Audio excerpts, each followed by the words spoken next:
think this is public. Let's try this.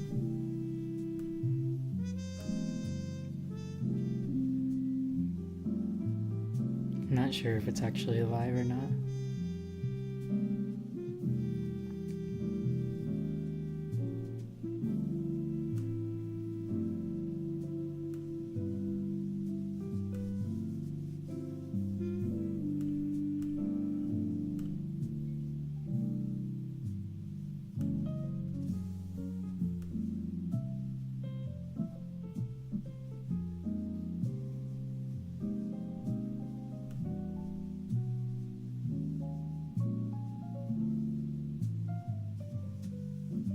Let's see.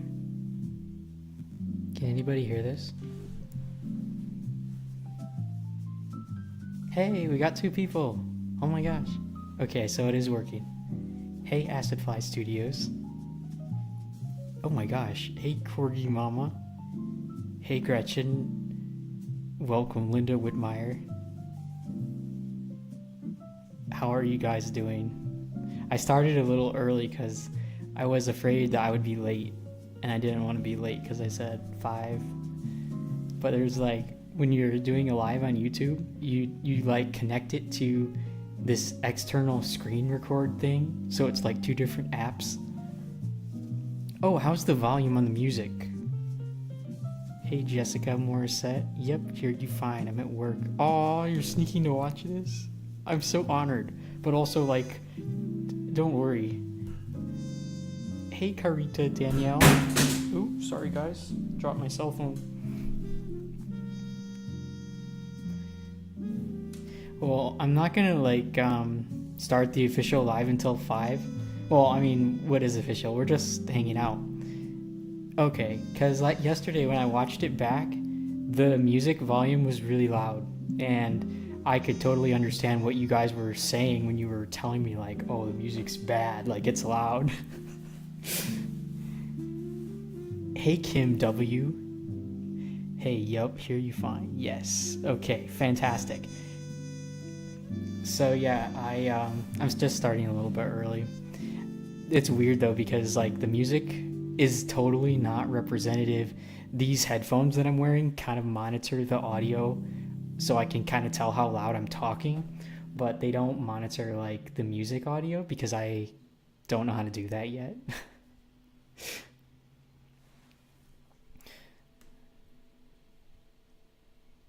But yeah, you guys can comment any candle making questions. Basically, I went live yesterday for the first time and it was totally unplanned. I've been wanting to get used to doing this because when I go to Texas for my surgery, I wanted to be able to live stream, and that way I wouldn't just have like pre-recorded content for you all, because I thought that would just be kind of not very fun to only have pre-recorded videos. So I'm going to be like live streaming from the ICU. That's how dedicated I am to this community and how much I love hanging out with all of you.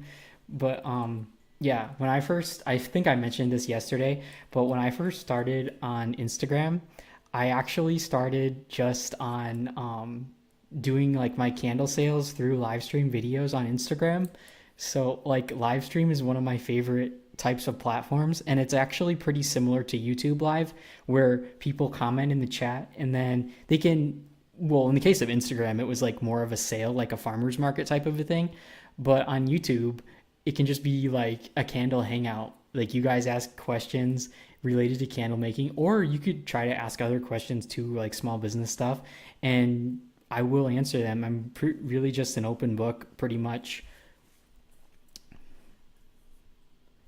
Did the music just like stop?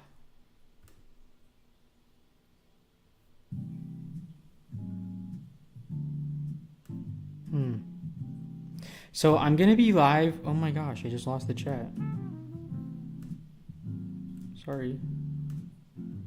There we go. I'm gonna be live for probably like 45 minutes. So it'll be, I'm not gonna like officially start counting it until like 5. Then I'll be on for like 45 minutes. So you can literally just like The idea is to just create a candle hangout type of a group, and I may or may not repost these lives, just kind of depending on what we talk about. So it could just be like what is said in the live stays in the live type of a thing. Can I use a 12% fragrance load for coconut apricot wax? What coconut apricot wax are you using, Amarachi Anyema? Hey, Kimberly, Dr. Kimberly C. Do you find hot throw is mainly the strength of fragrance? Do you mean like the percentage of fragrance used, or do you mean like the intensity of the fragrance notes, like how gourmands and florals tend to be more prominent? Candle Science Cocoa Apricot. I would cap it at 10% personally. I don't think you would need to use 12%. Are you making wax melts or?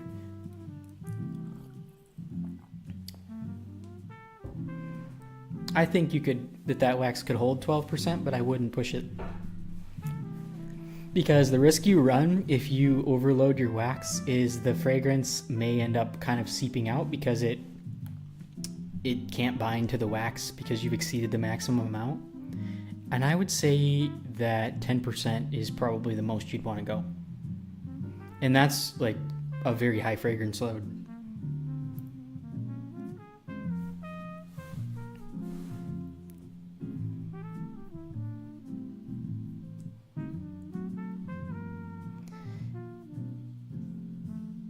Yeah, I really like that wax. There's a number of different coconut apricots though out there, like that's becoming one of the more popular ones. Sadiceric Coconut Apricot by Cal Wax is still probably like the most popular if I had to choose, or if I had to try to think of it, what most people still, from what I'm hearing, are using. I have very mixed feelings on that wax. And I know Virginia Candle Supply has a pretty good coconut apricot. I know a lot of people use the Makesy coconut apricot wax as well. Alright guys, cheers, whoever's having some with me. Cabernet, I almost choked. Cabernet Sauvignon, baby.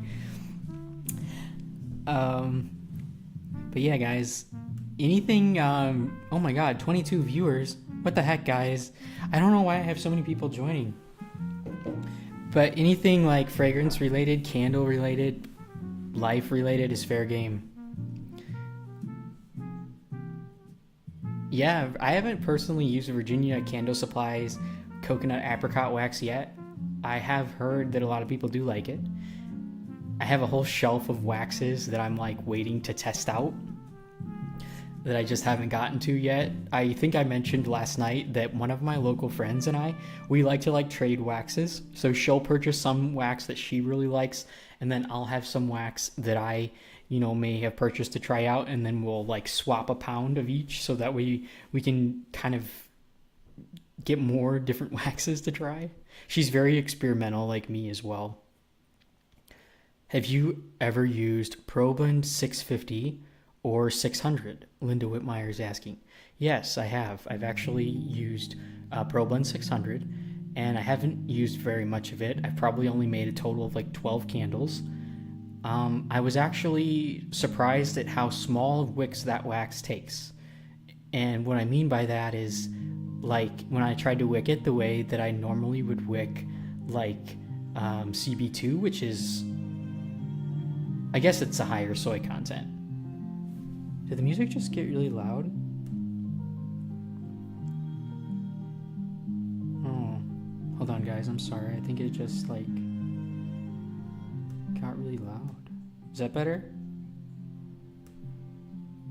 I have like no way to monitor the music volume, so if you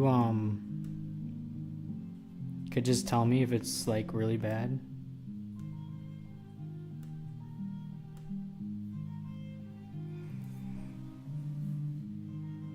Oh, you guys are so sweet. Oh, back to my question. YouTube is not receiving enough video to maintain smooth streaming? Hold on, guys. I'm sorry. I don't know why it's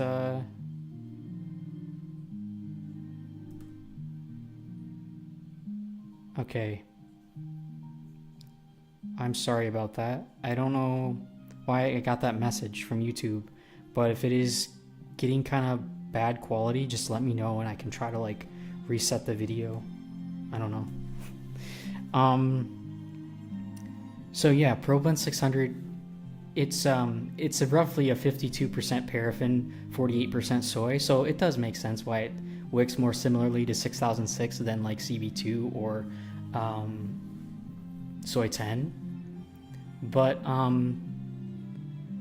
I found that a lot of the times, like the CDN wicks that I normally would use for CB2, they were just too they were burning too hot for ProBlend. Now, ProBlend 650, I do have some of it to try out, the tart wax. I haven't made melts with it yet, though. Dawn Jennings says, on my way home from chemo. Oh my goodness. Do you know what MP137 wax is? Like from Candle Science? Yes, I haven't used it, but I do know a small amount about that wax. It's a very viscous paraffin, and it has an extremely good scent throw. I believe it has a pretty low melt point, so you may want to watch out, particularly in the summertime with shipping, if that is important to you. But I've heard nothing but positive if you're just looking for great hot throw. I'd imagine you'd want to wick it with like Premier's, something that's a very small wick, because that wax is going to be like, it's a very viscous paraffin. All right. Amarachi, am I butchering your name? Says, also, I'm torn between laser engraving versus sticker labels for my candles. Which option is more cost effective in the long run? I would definitely say sticker labels. Unless you can find someone to laser engrave in bulk, you're going to be spending not only a lot of time doing it, as much as I love laser engraving, I simply don't think that it's very scalable for candles. And that's just because depending on the amount of candles, like how far you want to take your business in terms of scalability, laser engraving takes a lot of time. The projects can be, at least with my X-Tool F1, anywhere from 20 seconds to a couple minutes, depending on the complexity of the design. And then you're also looking at not only the time to do the design and like getting all your materials up there and in place wherever you have your laser, but then you're also looking at needing if you're going to do it inside, like a smoke purifier. So you're going to have to replace a lot of like HEPA filters on that thing, because they will kind of last for just a limited amount of time and they are pretty expensive. So I would recommend just doing sticker labels. And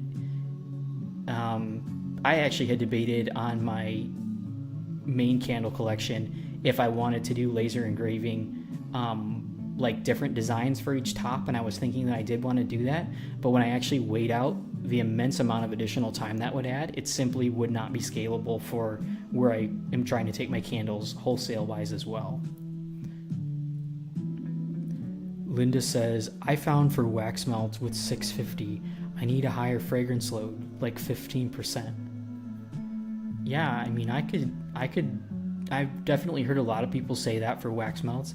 I personally use around 12%, 12.5% for most fragrances. And for reference, I use a custom blend of IGI 6006 and IGI 4625 for my wax melts. But for most fragrances, 12.5%, 12% is very sufficient. There's very few fragrances that I would take up to 15%. And for reference, a lot of customers say that our wax melts last for a number of fragrances like a couple of days. Have you ever used TW30 from California Candle Supplies for melts? If so, how do you like it? And fragrance load do you use? So I have some TW30. I actually have 20 pounds of it that I wanted to test out, but I haven't actually worked with it personally. However, I do have a close friend who is a local maker. Actually, she's not local. She lives about an hour away, but we hang out a lot. And she uses that for her predominant, well, not her predominant tart wax, that is her tart wax. And I would say, at least in testing her products, that um, I mean, I'm not gonna reveal like specifics of her products and her like fragrance strength and scents and everything because that's just her brand. But she uses just a standard amount, I guess I'll say, of fragrance, and it's a really nice wax in terms of the ease of popping it out of the clamshells. It is also going to fit the all natural market if you're looking for that, because it's, I mean, it's 100%. And again, considering a product natural, that's a whole nother story. I need to do a video on that. But I'd say it's an all around really great wax. I haven't worked with it personally though, but I have used and tested out a number of her products with it.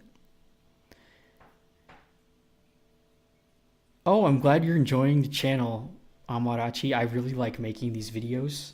Specifically, like I was gonna say fragrance videos, but even like just hanging out and like doing general candle making stuff. It's a lot of fun. I like talking with you in real time. It actually reminds me of being at farmers markets and talking with friends and customers, I guess, too, at markets, but that's kind of different, right? Because they're more asking about your products and whatnot. But I really love and want to continue broadening my network of maker friends. It's just a different type of connection and relationship. Acid Fly says they have quite a few fragrances that I wouldn't mind trying.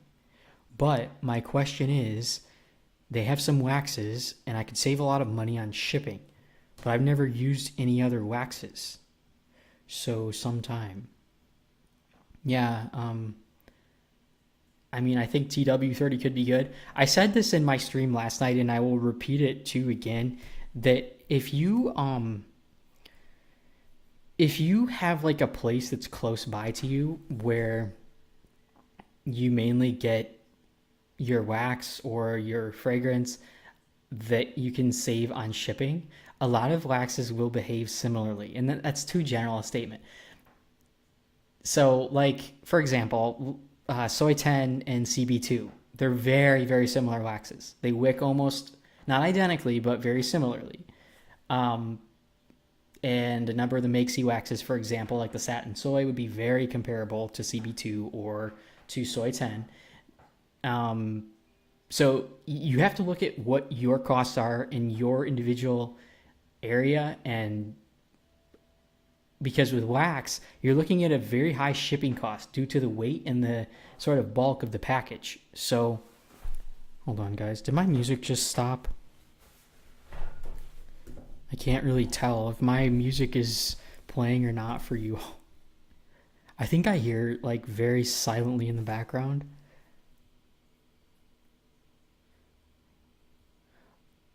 Uh, Mona Sanders is asking. Oh, I think I answered that. Um, Jessica is asking, what could I try mixing with CS White Birch to make it more forest and less Christmas, do you think? I've tried Fog and Fern and a bit and Meadow Thistle. Ooh. Well, that's a really good question. That fragrance, in my opinion, would blend with a lot of things pretty well. Obviously, you'd want to try them all out and see what you like, but I think there's a number of different things that could work really well with it. Um, One blend that I've done is Frosted Juniper with White Birch. It's going to intensify like I would say probably the Christmas vibe. That's probably not what you're going for. Maybe if you did like, what about Forest Chai or something? Or that could make it more Christmassy. Yeah, Fog and Fern seems like a good option. Maybe Oak Moss and Amber. Maybe White Oak and Vanilla. I would choose something that has like a predominant oak moss note to it, and maybe like a something green. I wonder what it would be like with cactus flower and jade. Meadow thistle sounds like a really good one.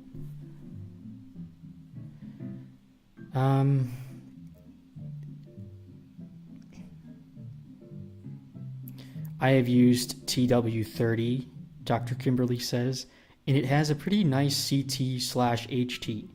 Fragrance load percent is up to 18%. Yeah, I always kind of laugh at some of that though because it's simply not practical to use that much fragrance and not necessary when you're using quality fragrances, in my opinion. But, I'm going for Misty PNW Forest. But people keep getting Christmas. I don't know that I'd use white birch though. I mean, couldn't you just go with like something like Uncharted or Fog and Fern, or like a blend of maybe something like Petrichor like with something oak moss?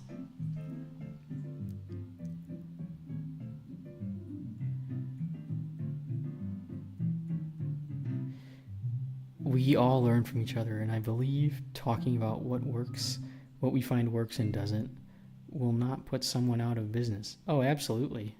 Now, there's room for everybody in the community, and I try to tell people too, like, because I get a lot of new makers, particularly on Patreon, who will private message me and say, I'm just worried that there's not room for me because the market's already oversaturated.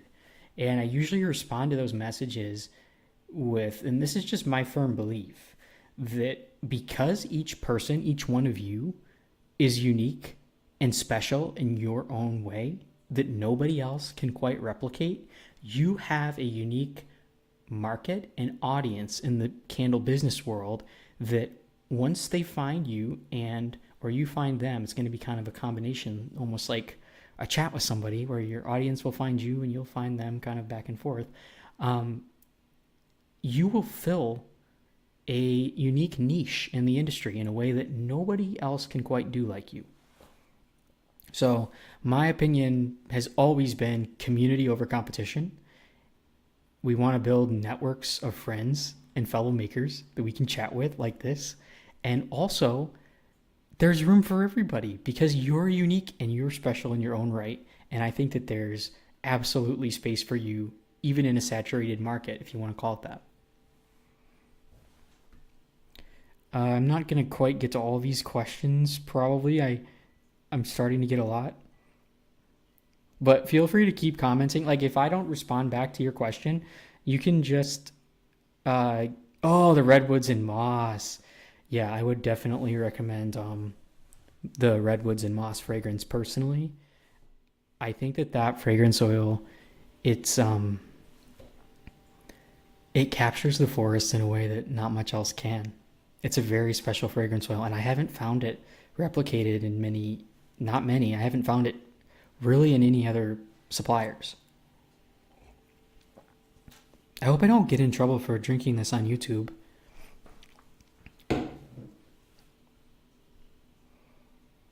What about apothecary? That would make it mysterious. Yeah, sure. I could see that working too.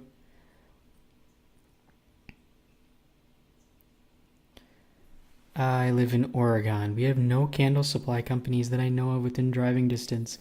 Does anyone out there know of one close to Eugene?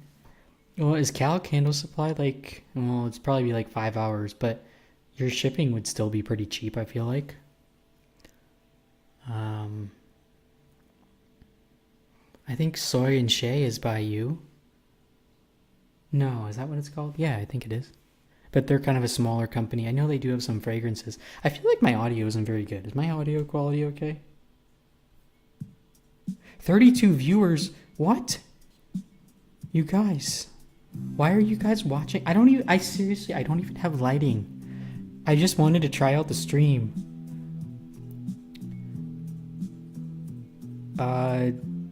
Yes, white birch and cashmere, apple and cedar blend kind of well. Hold on, I'm gonna try to... I think my music's gone. Do you all? Do you still have music? When I take off the headphones, I hear it.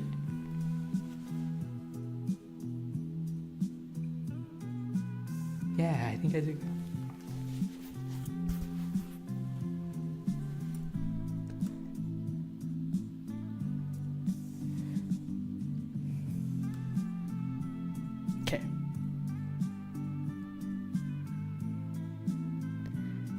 Yeah, I really want to get to a lot more waxes. I have a whole shelf of them. White birch and cashmere gilt what? Apple and cedar blend well? I'm not sure what those are. Savage, I like your handle. Question, I was recently doing candle testing in my home, and we recently purchased an air purifier, and it went red. Isn't that bad? I slowed down in making, and I only buy 2 fragrances. So air purifiers, I mean, if you've had them running, I don't know which one you have, if you have like an air doctor or what, it's probably, hopefully has like a HEPA filter. They are very, very, very sensitive, so you're absolutely right.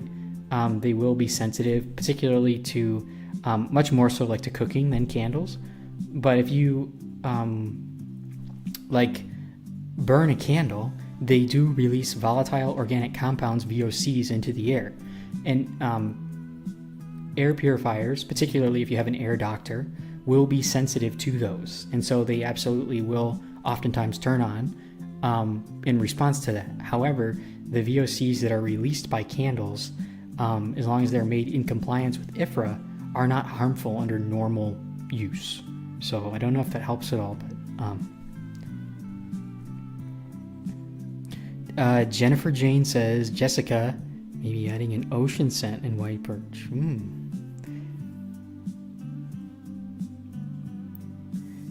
How do you separate your personal scent preferences from what your customers will actually enjoy?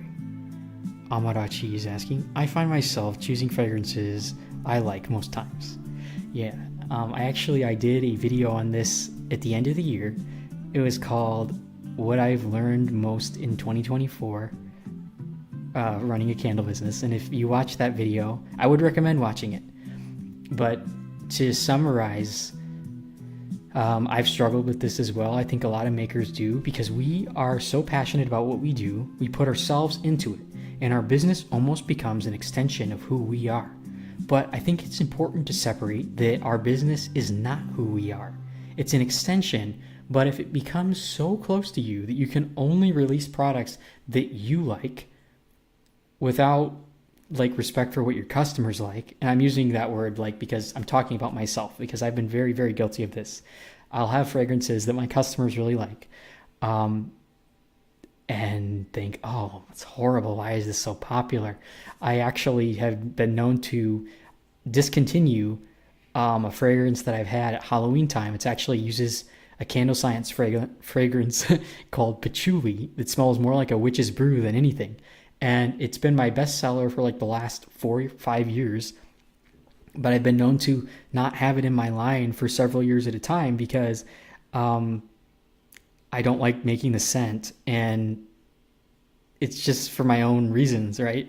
But I think it's important to kind of have it be an interplay between your tastes and then listening and responding to customer feedback. Do you also use Lone Star fragrance? No, I've never purchased from Lone Star fragrance. It's not that I have anything against them, I just haven't.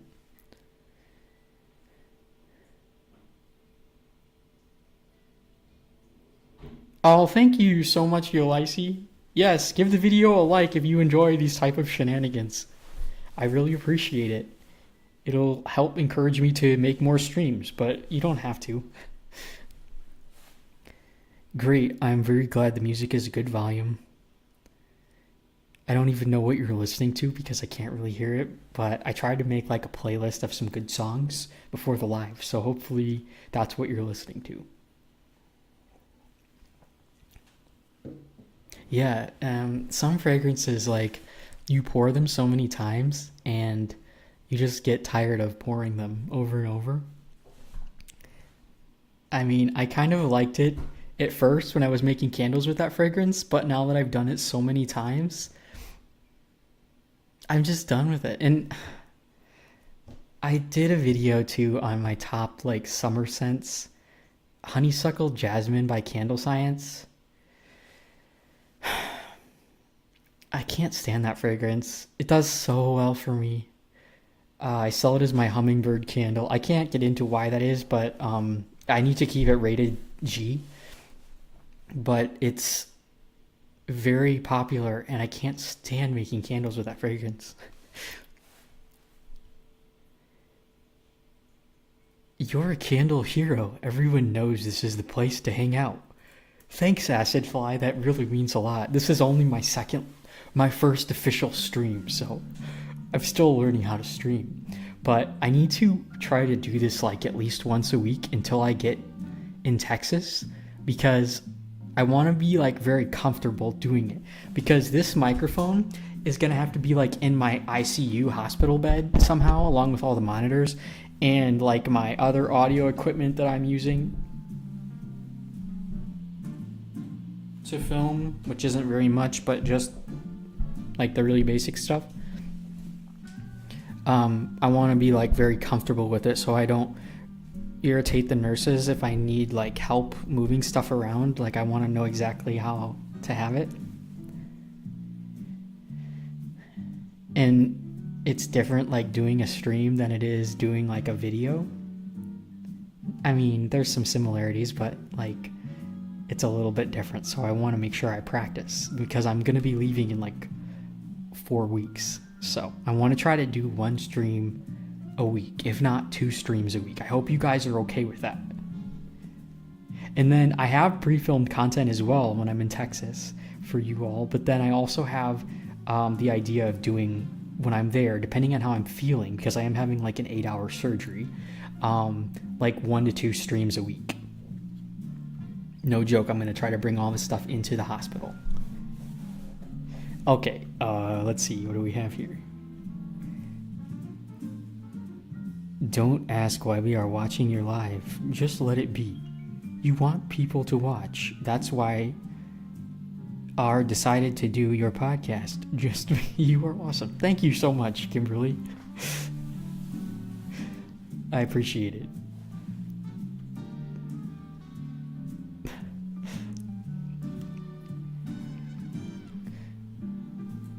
Oops, I just...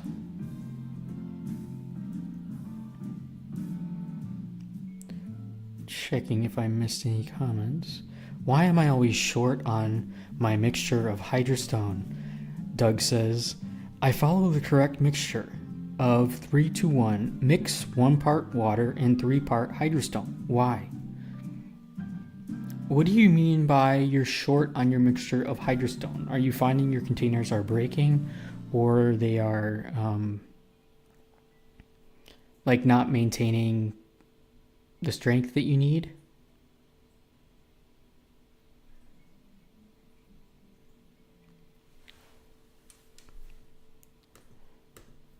I'm gonna double check the ratio, because somebody asked me about this last night. Yes, okay. So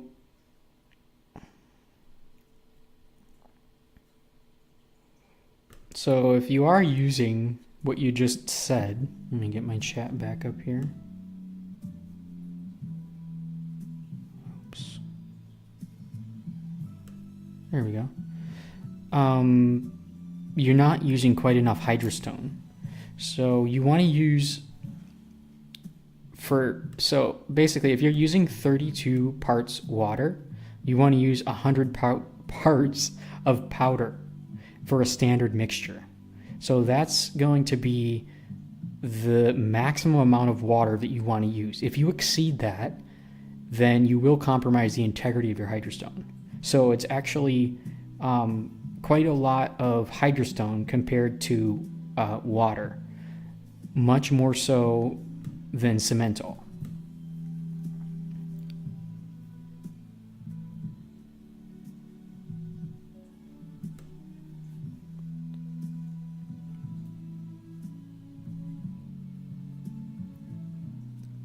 Does Candle Science have a petrichor? I can't remember. I think they do.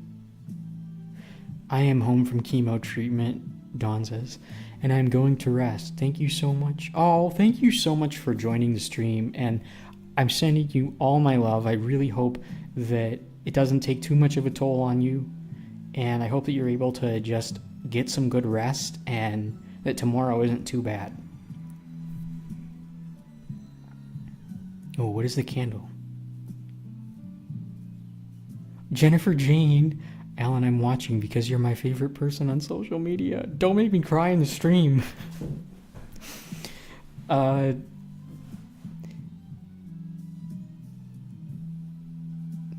Top fragrances? A heap filter?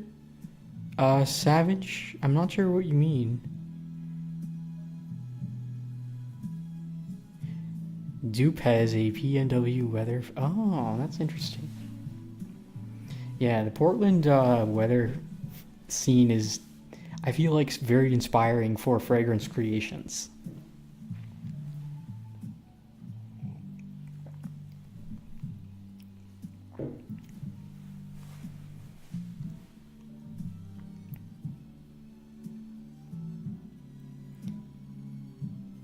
Midwest has a great oil that is actually called Pacific Northwest. Ah, I'm gonna have to look that up.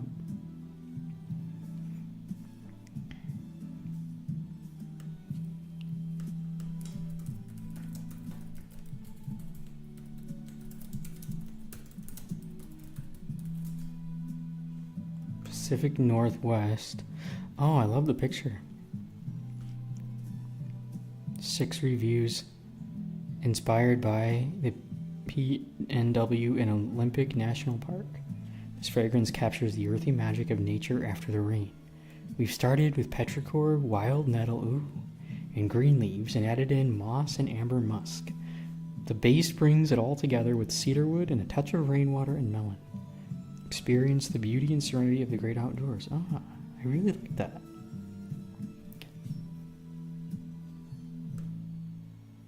Wow, I didn't know about that fragrance.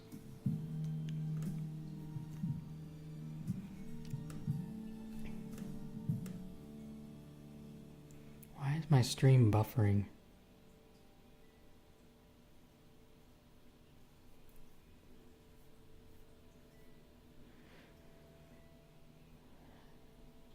Which types of scents should be for a signature collection? I'm trying to get all my scents together, but I have so many scents I'm becoming frustrated in choosing. That's a very good question. I think it just depends on your business niche, but I would try to say, like, if you're just trying to figure that out. Hold on, guys, the music is, I feel like it got really loud. I wonder if that's better. I'm not really feeling this track.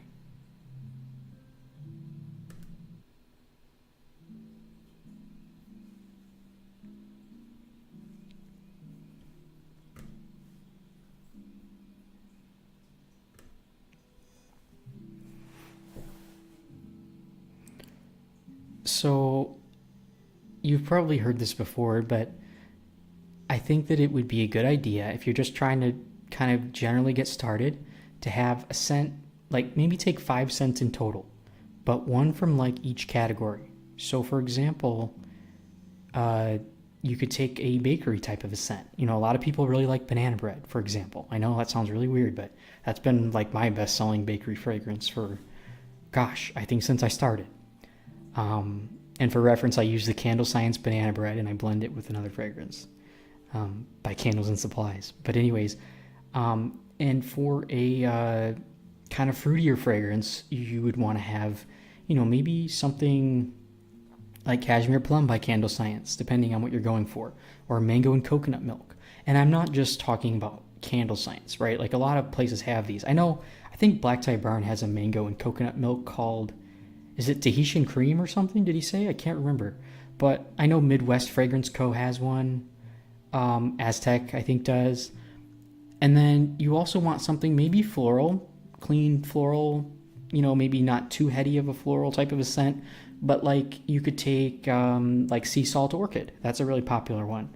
I know Candle Science has a Sea Salt Orchid. I know Midwest Fragrance Co. has one. I think Black Tie Barn has one called Himalayan Orchid. But I think Nature's Garden has one as well. And then something that's going to be, you know, maybe leans a little bit more masculine, a little more earthy, woodsy, whatever word you kind of want to use there. you could do something like an oak moss and amber, or something like, I've been really obsessed with. I probably wouldn't do the Graveyard by Black Tie Brown. I was gonna say that, but that's a very niche fragrance oil, and I would not have that be your only earthy scent.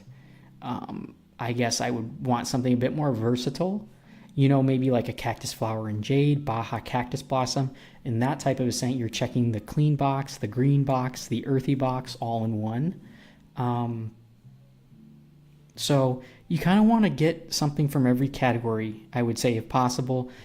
Uh, Again, bakery, fruity, clean, earthy, masculine, um, floral.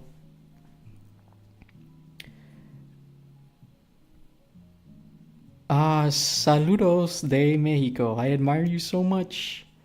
You are my guru. Oh, thank you. Thank you so much. Diadem Infame. Am I saying your name right?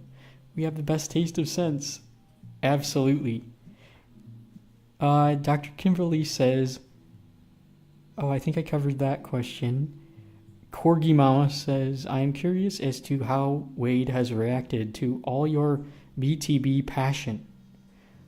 I think somebody asked this last night as well. He commented on some of my videos. I think he appreciated them. I wanted to be very clear with him, as I am with everybody. But like a lot of companies, I'll review their oils over and over. Like, how many videos have I done on Candle Science where they've sent me their oils, or Flaming Candle, or actually, no, I haven't done Flaming Candle. I've purchased some, but they've never sent me oils.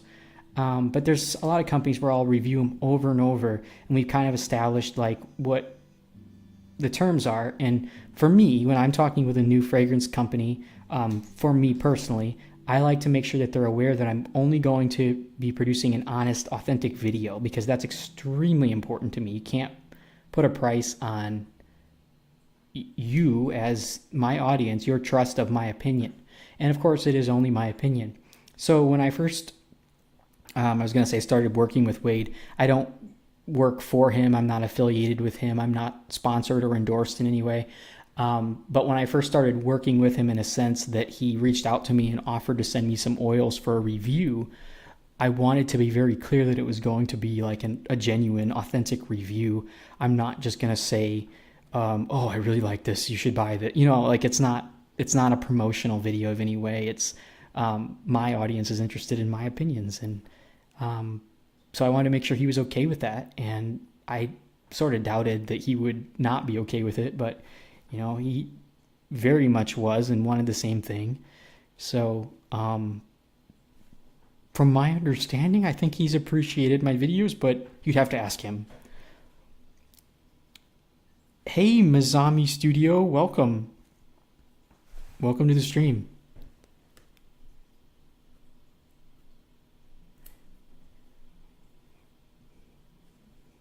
Oops. Where did my chat go?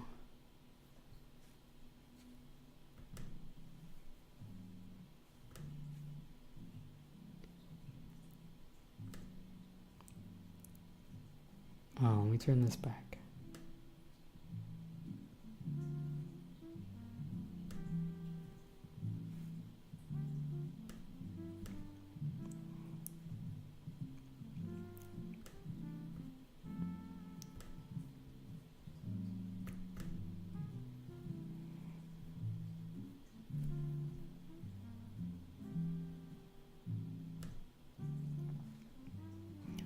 Hey Nola, welcome. Hey Dean Barnacle. Any tips for people complaining about my candles throw with Makesy Cocoa Apricot Cream Wax? I'm using 10% fragrance oil. Well, it depends on what fragrance oil you're using and how you're wicking it. So I'm not really sure what you're asking. Could you be more specific? Like, you're saying people are complaining and you're trying to improve your hot throw, or? It also depends on how you're branding your product too. Luna Rose Wax Co. is asking, you recently recommended 6006 as a preferred wax. What do you love about it? I just got my first shipment and I'm excited to try it out. So 6006, it the one thing I and most people will say that they love about it is the hot throw. It generally does well with a lot of fragrances. It's a pain in the ass to wick. It takes a very long time to wick and to get kind of a good wicking for it. Because its burn characteristics, it burns like down before it burns out, and that makes it a nightmare to wick. Kind of like Seda Serica Cocoa Apricot Cream, for example. What's your favorite scent? Didem is asking. I guess that's really hard. I mean, in my Maker's Favorites collection, I said my favorite scent, it's actually a custom blend, but it contains predominantly a very fancy fragrance by Stone Candles called Patchouli Sandalwood. For 6006 wax, can I wick with a wood wick? I mean, you can. Wood wicks are very inconsistent. So, I mean, if you're going to do it, I would recommend the .02 series. You can get the ultimate wicks, single ply. And then obviously the diameter, or I'm sorry, the width of the wood wick is going to depend on like your container. Have you tried 6006 in wax melts? Luna Rose Waxco is asking. I have, and I use it combined with IGI 4625 and wax melts. And it's my preferred wax for melts because it optimizes both scent throw and longevity. Have you tried scent memory fragrance oils? Dean Barnacle is asking. No, I have not. I wonder if I can get this chat to appear on my video. Do you guys know how to do that? Is anybody a YouTuber?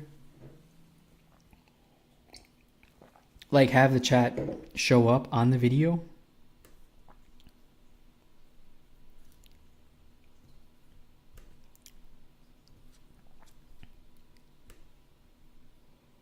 What fragrances do you like in particular, if you don't mind sharing? I've heard really good things about several, so I have smelled some of their oils. I have a local maker friend who uses them, and when she comes over, she's always like, oh, you need to smell this. People in my area have loved coffee scent. Never would have considered it. Customer driven. Yeah, coffee scents have never necessarily been one of my favorites, but a lot of people do tend to like them. I don't know how via YouTube, but I think you can see comments with StreamYard. I want to see if I can chat. Wait a second, guys. I think I've got it now. Or I'm doing something. See if this works. How's the hot throw? Like, what wax do you use them in, if you don't mind sharing?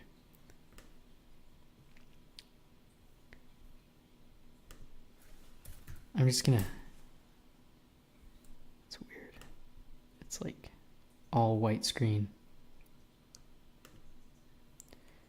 You just closed a dockable window if you'd like to show it again. Okay.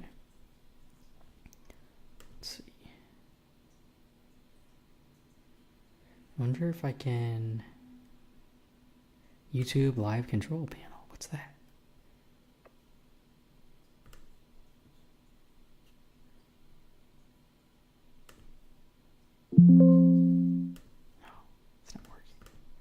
I'm trying to get like my chat to show up on the screen itself, so that way you guys can see the comments like on the main screen too.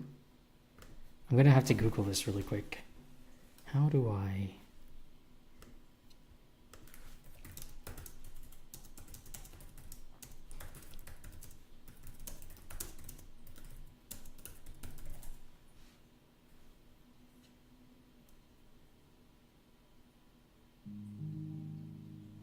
Ensure you're in full screen mode and check for a hidden chat window or a live chat icon which you can expand to reveal the chat. Well, yeah. Oh, there's a video on how to do it. That's funny. I need like a... Ah, StreamYard. I see, yes.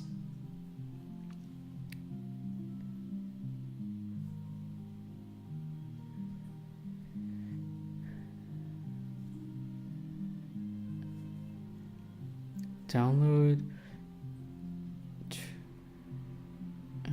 Twidget download page. I'm gonna try this, guys. See if we can get the comments to appear better for you all. You can keep commenting candle making questions and I will get to them. This is always fun for me. I love like learning how to do new stuff.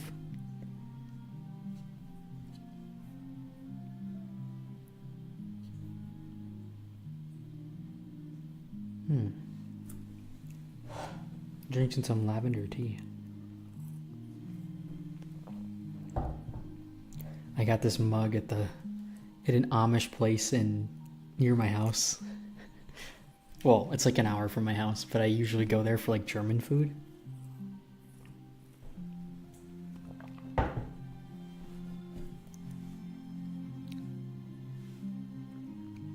It's downloading.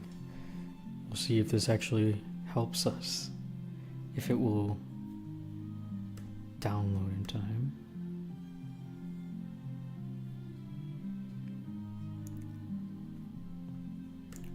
I don't think this audio is very good.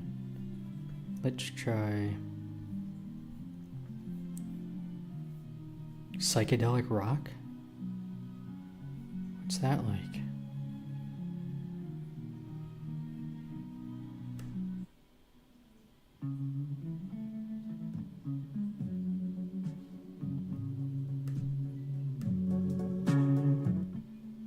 Sorry about that.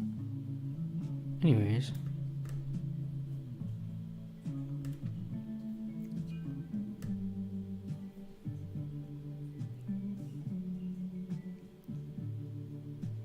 Oh, my comment did appear. You can do comments on your phone and stream with your computer. Yeah, no, I have it like on my computer where I can see. Oh my god, there's 50 people in the chat, guys. This is so fun. Okay. Hang on a second. I'm still trying to download this though, so I can improve my quality. Oh, it's at 62%.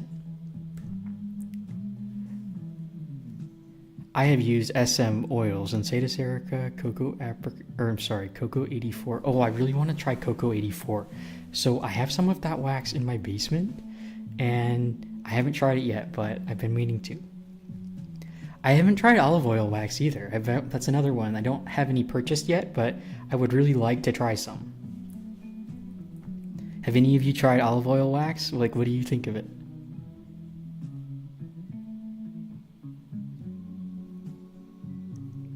Oh, here we go, guys. Let Twidget access your precise location and location history. Okay, sure. Hi, living in NYC. Hey, Paula Noyes. How can we know when you're going live? Well, hang on, guys. My stream connection is horrible, it says. If it's pausing, it's just because my stream is like buffering, I guess. But I will try to post, like, I'll try to figure out how to schedule my lives. I haven't figured that out yet, but I think there's a way that you can do that. Trust Twidget. Okay. Logged in, success. You may now return to the app. Okay.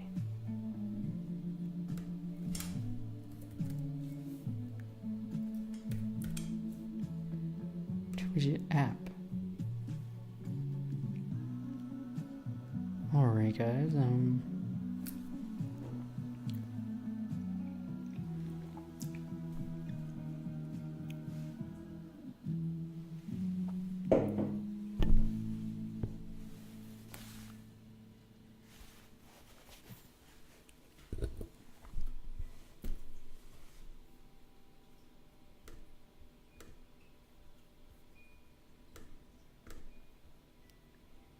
Hmm.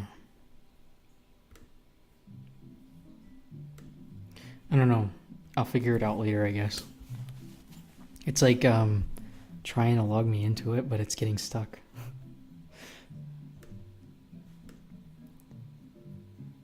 So, oh, okay. You guys can keep commenting. I will get to the questions.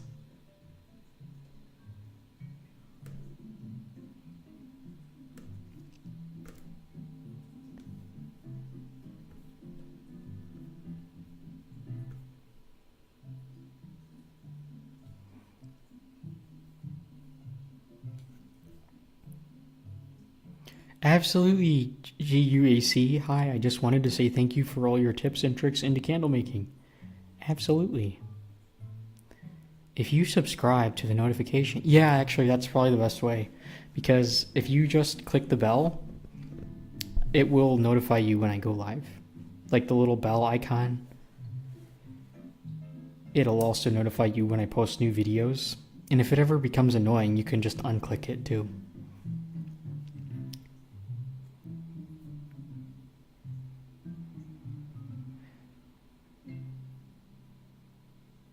I tried olive oil wax. It's very hard. It started bubbling when burning. Maybe it was the batch, but it seemed to have excess moisture. Interesting.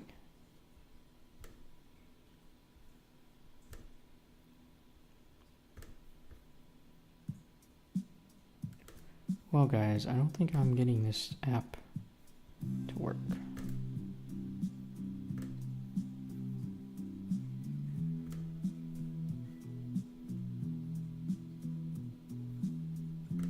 Oh, I was gonna end the stream in 3 minutes. We'll stay on a little bit longer because I haven't been like chatting very much since I'm trying to like improve my quality. It's not working very well. I know my stream is bad quality.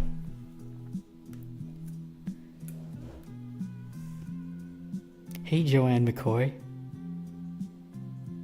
I mean, the purpose is just to hang out though, so.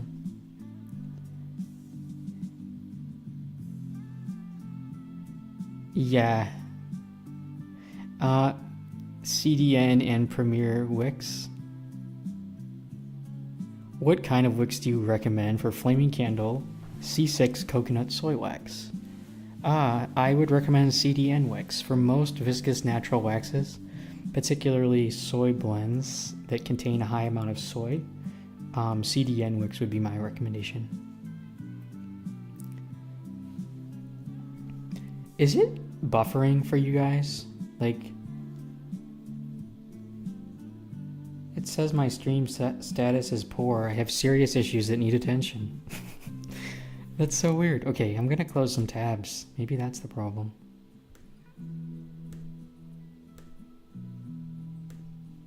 I have pretty good internet speed.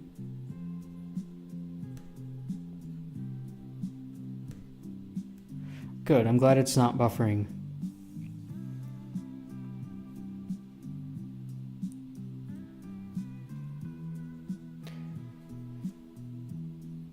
Yeah, HTTP would be my other recommendation for C6 because they're a flat braided cotton wick, but they also will burn a little bit cooler in my experience than like CDN, or I'm sorry, than CDN wicks will, even though they're both flat braided cotton wicks.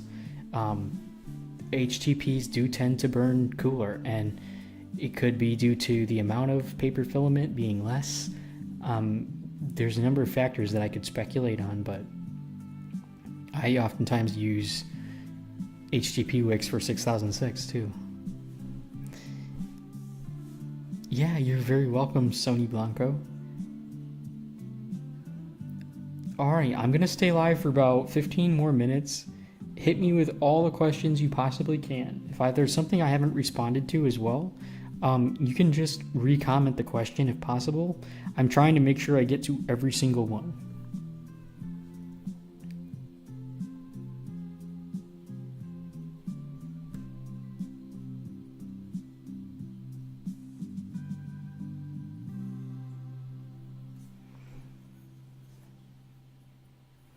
Does also, I wanted to ask, is there a particular day that would work best for you guys for streams?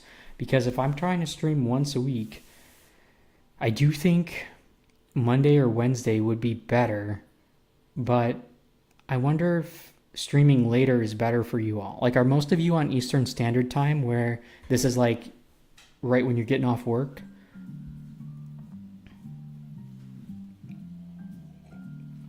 Or is this like buffering not with the mic, it's with movement?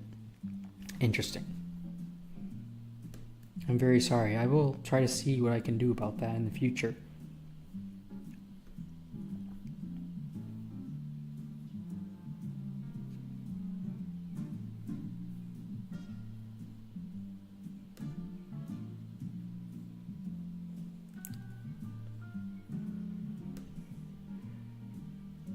Oh, it looks like I can make a moderator too.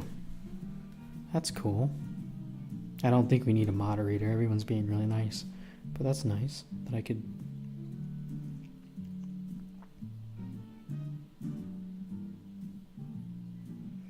It's 10:46. Wow. That's incredible. You're here from Germany.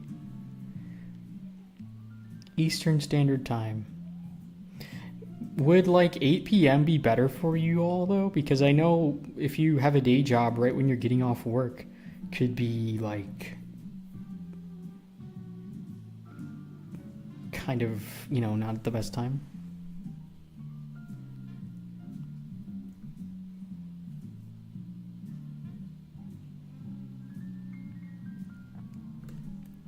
I'm trying to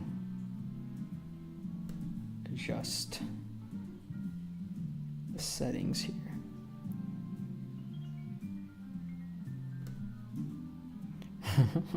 My stream health is poor. Well, that's okay. Hi, Alan. Would you mind recommending a wick for me? I make dessert candles with 444 soy currently. I want to start testing new wicks for my fall line. To replace the CD and Eco, I currently go back. Ah. So with 444, I'm trying to get this chat to stay on the screen. 444 is a higher melt point, pure soy wax from my understanding. So I would say that CD and Eco would be your best bet. What, are you having problems with those wicks? I love making candles. I love mentally turning off everything and focusing on candle making. Welcome to the club. HTPs are my new fave. Yeah, HTPs, does anybody else do the thing where they observe the way that they, like, the bend in the wicks, like the patterning, where they have one go one way and the other one go the other way? Because my biggest challenge with HTPs, like most people, is the lean. And once they start leaning to one side, then they can progressively kind of get worse as they continue leaning to that side. And it can be annoying when it leaves that hang up on the side. Oh, Luna, that makes me so happy. That's exactly why I've been wanting to do this. Just to have like a closer interaction with all of you. I do that on Patreon too, where it's more like personal questions where they can message me, private message me, and I'll respond back within 24 hours to like more personal candle making questions. But, doing it like this is more just like a hangout, which I really love. It really reminds me of doing farmers markets. Let's see.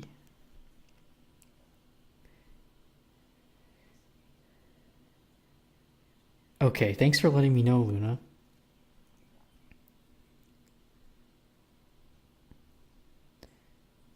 CD burns so hot. Yeah, but the thing is with your wax, you kind of need something to burn on the hot side. Because if the wax doesn't reach a sufficient temperature, the melted wax, it will not be able to throw the fragrance into the room.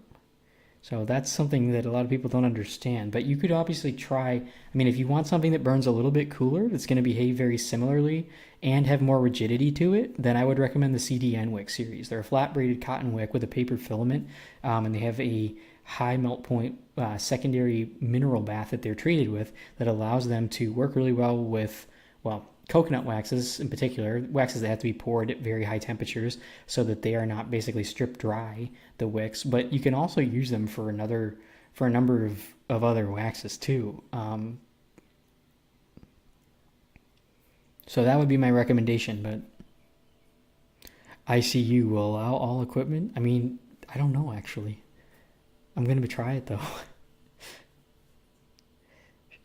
So should I give up on trying to make these premieres work in my CS Cocoa Apricot? I mean, Jessica, that's a good question. And I don't feel like I could really answer it because Premier wicks, I mean, they're versatile. They can work in natural viscous waxes, but they just would not be. I mean, what are the specifics of your container and your, like, what is the diameter of your container and what Premier wicks are you trying to use that you're having trouble with, and what exactly is like the issue is? Are they not are you having tunneling? Are they getting too hot? I'm just interested in what your combination is.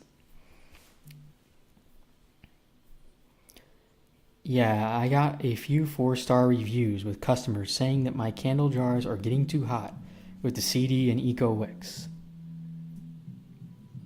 Well, it could be also that your wick size is just too large. So, if you don't mind sharing, what is the diameter of your container and what wick size are you using?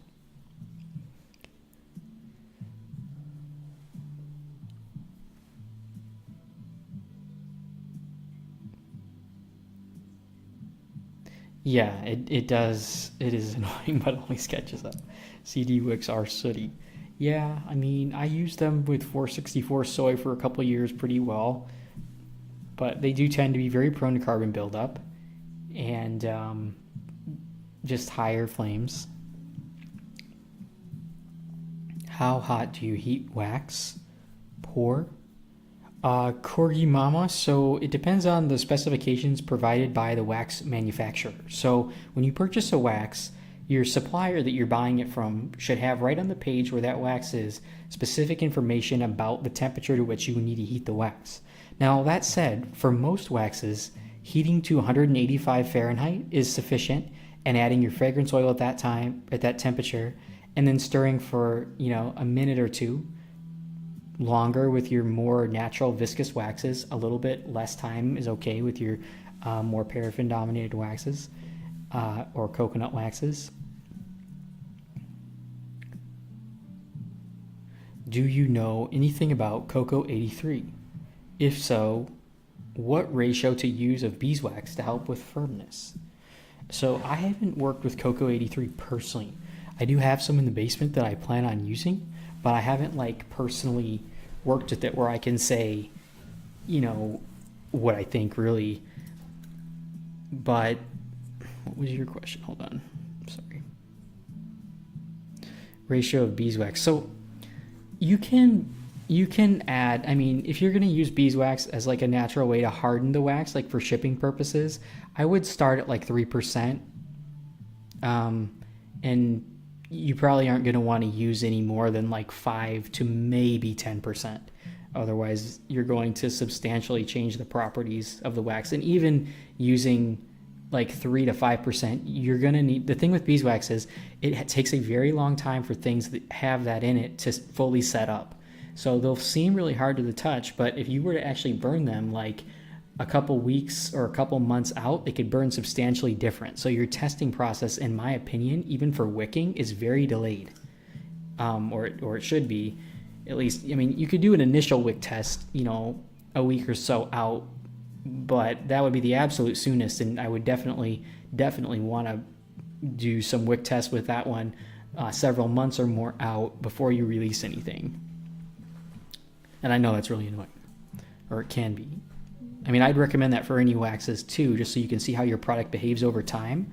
But in particular, beeswax is one of those that just takes a very long time to fully solidify. It'll feel very solid to the touch, but it just takes a very long time. And this comes from someone that worked with that wax for about a year. Just when I was making candles for myself before I was selling anything, I would use beeswax and I'd blend it with around 25% coconut oil, not fractionated coconut oil. I'm talking about like cold pressed, just solid coconut oil, something similar to like a 76 degree or a 92 degree melt point coconut oil.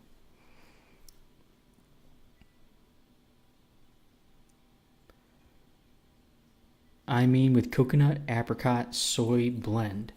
I mean, which wax are you using in particular, Corgi Mama? Because it depends on the manufacturer's specifications for that wax. Some coconut waxes will require you to get hotter, like above 200, before you add in your fragrance oil. But a lot of waxes, 185 is sufficient. I wouldn't go under 185 with any of them, though. That temperature for a number of waxes is the temperature at which the wax molecules are fully expanded.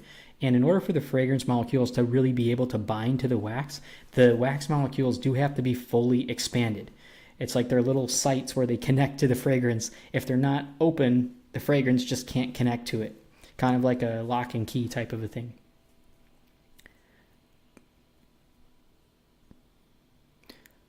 Do you think the CDN wicks will give as good HT with soy as CD? Do you mean pure soy or do you mean like a soy blend, Gretchen? I think that depending on the soy wax, the answer could be different. Barb is asking, did you mean 185? Did I say something incorrectly? So a number of waxes, 185 is a sufficient temperature to heat the wax to in Fahrenheit, and add your fragrance oil at that temperature. But I would always recommend checking with the specific manufacturer of your wax because there can be little nuances, like for example with CB2. You know, you want to heat it over 200 usually. You're going to get the best results that way.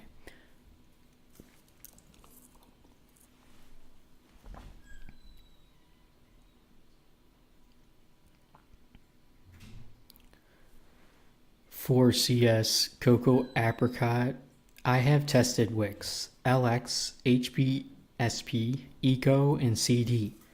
They are either under or over wicked. I may just need to purchase a different wick size. Is there a wick you would suggest for that wax?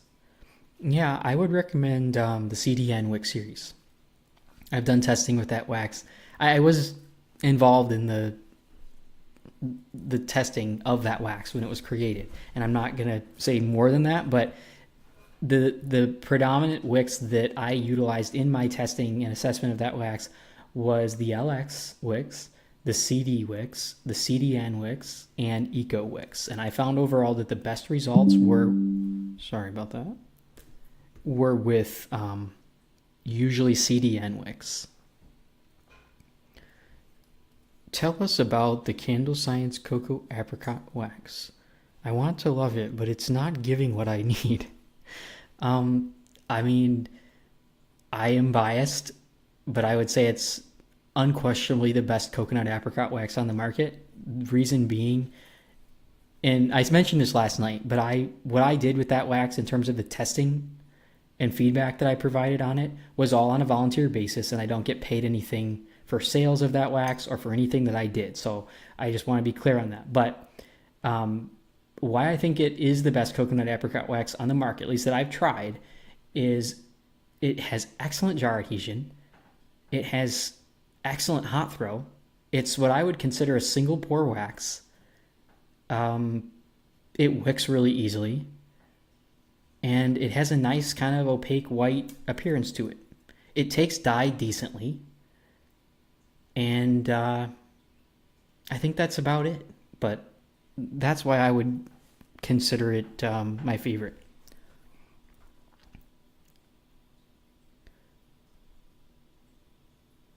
Okay, well, I have a lot of questions. You answered my question. I just hadn't given you the info, so I added it in. Thank you. Okay, good. Why did you stop using beeswax / coconut wax? I actually didn't stop using beeswax. Oh, you mean when I first started making candles? That's a good question. So, two answers to that. One, I do actually still use beeswax and coconut wax blended with soy wax, and it is my custom wax blend that I use for all of our woodwick candles. And if you are interested in more about that or why I formulated my blend, I do have several videos on it, and just let me know if you're having trouble finding those. Why I switched when I originally started making candles from using pure beeswax with around, as I mentioned, 25% coconut oil is primarily because of several issues with performance of the wax. Um, I was getting a lot of cracking in the beeswax, which is common. You can increase your coconut oil in order to minimize the cracking that the beeswax will exhibit. I also found that it was exceedingly difficult to wick, and fragrances just weren't throwing hardly at all with it. So that's kind of why I switched.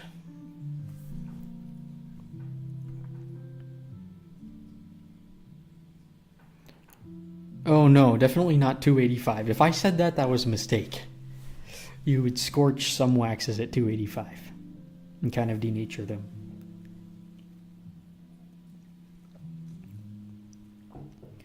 My jar is 3 3/8, and I use 2 Eco 10s for my current line. Oh, that's your problem right there. Um, that's so. If your jar is not even 3.5 inches, and what did you say your wax was? 444. I mean, just a really rough baseline. I would be starting that with at most like 2 Eco 4s, just to throw out a number offhand. Hello, I just joined the live. Welcome, Atomic Elf 1. Anybody else only getting audio and left channel? Oh no. Am I not, sorry, am I messing up my audio?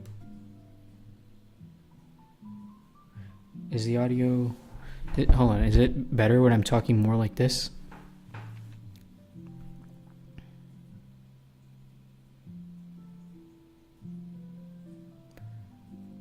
What size woodwick do you use for your Wanderlust candles? So if you're looking for particular information regarding my formulas that I haven't shared on YouTube, you can always check out my Patreon, which is in the description box to all my videos where I provide that information. I do share a lot of full formulas though on YouTube as well. I will order those wicks. Thank you so much for your help. Yeah, let me know how it goes. I hope that they work for you. I am using 10% in the Sonoma. It has a 3-inch diameter, and I'm about to start testing some double wicks of the 735 and 740. Okay, so what? Can you remind me what your wax was, Jessica?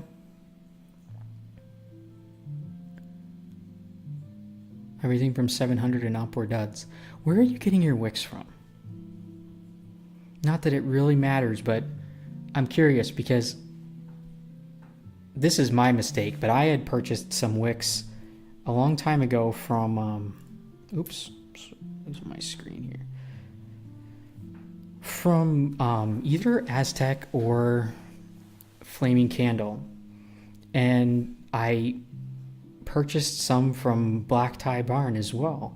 And I found that the Premier 745s, and again, this was my mistake from not remembering whether I was using the ones from Aztec or Flaming Candle, did not perform the same as the Black Tie Barn 745s.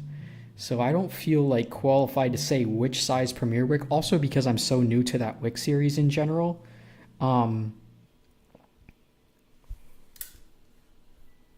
Have you found the curing time accurate? I believe CS says it's a 48-hour cure time. Yeah, I would say that's pretty accurate. But you can increase your hot throw, I would say, by waiting a few extra days. Maybe not substantially, but I'd say a little bit. Rachel Venn asks, what wicks do you use with soy 10 if you've tried it without beeswax? Yeah, I have tried soy 10 without beeswax. I actually one season made all of my farmers market candles with soy 10. I used mainly the CDN wick series with it. And for reference, I would wick a 3-inch diameter tin with like a standard, like most of them are the 3-inch diameter, with a CDN 7 to a CDN 8 for most fragrances. I want to know what you use, then I'll go from there. Linda, can you refresh me here?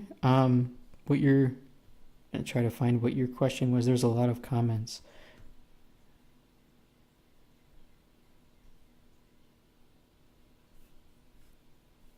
Oh, in terms of like my formulas, I use a number of different waxes. So it just kind of depends. I'll often choose. So, and I don't necessarily recommend this. I have kind of talked about it too.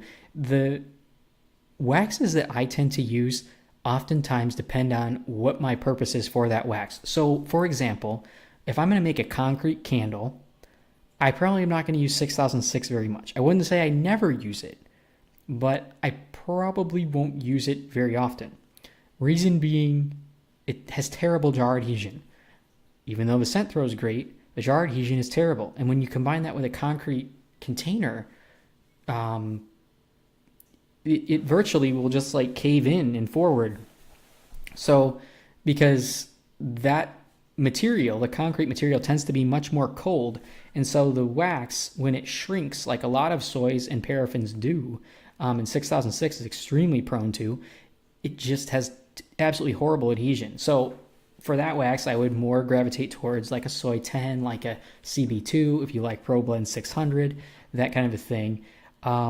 But if I'm going to wick like a 3-inch diameter tin, I'm usually going to use also probably not 6006 just because it kind of burns down before it burns out. Same case with Seda Serica Cocoa Apricot Cream, or Coconut Apricot by Seda Serica, not the Candle Science version. Because of the burn profile in that particular container, I wouldn't gravitate toward that wax as much because by the time it actually burns all the way out, even when it's properly wicked, I'm going to be at the bottom of the tin. So that wax is going to struggle unless you try multi-wicking, but with a 3-inch diameter container, it often involves adding in like higher melt point wax, which I've done that too, and they still burn a little faster than I'd like. So for that container as well, I'd go more for like a CB2, a Soy 10, a Cocoa 83, or I haven't used that one, but from what I understand of it, it would be very similar. If you like number 3 or number 9, something like that. Some of the Titan waxes, for example. But I would avoid Seda Serica Cocoa Apricot and not CB2, 6006. Now for a container like the 3.5-inch diameter, like a tumbler type of a container, something that's over 3 inches, like 3.25 inches or more, 6006 works fantastic. You can double wick and really maximize your hot throw with those 2 smaller wicks, and it just works really well. You will get sinkholes. That's one thing a lot of people don't like, myself included, but you just have to there's no perfect wax. You have to kind of weigh out the pros and cons to each one. Okay, just checking here. I'm going a bit over. I'm going to stay live a bit longer with you guys. I feel bad. I've been doing so much like updating trying to increase my quality of my stream. So I will stay live until like maybe 6:30. I want to try to get to a few more questions if I can. Do you know if the music is still on or did it stop for you all?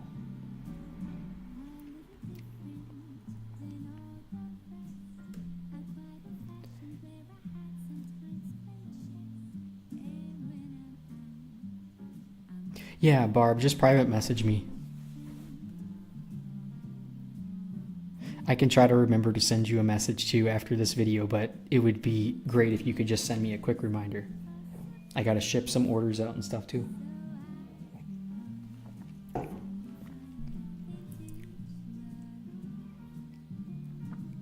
Okay.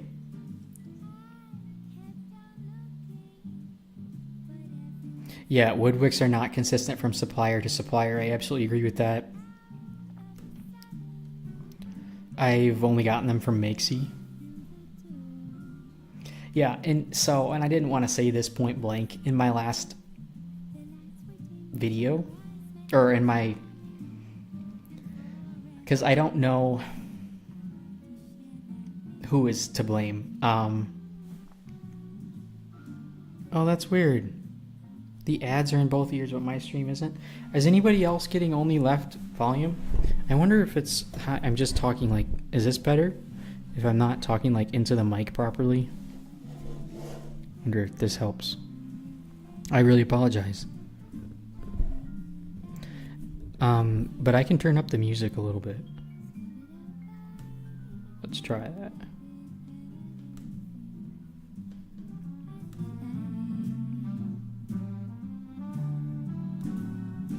It seems kind of loud, no?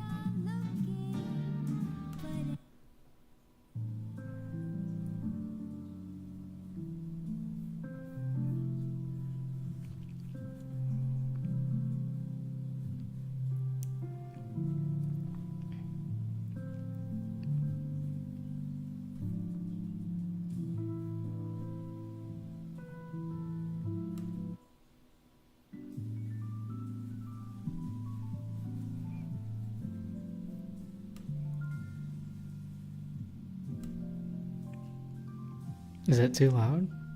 You guys let me know. Music in both ears. Maybe your mic is just directional. Yeah, that's what I'm thinking. So like when I'm speaking, it looks kind of weird to have it like this. That's why I head off to the side. But yeah, it's a condenser mic, so I mean, wonder if there's a mode of this thing. It's probably, I have a different mic. I wonder if I should, hold on, let me try to change it for you. I'm gonna, just a second.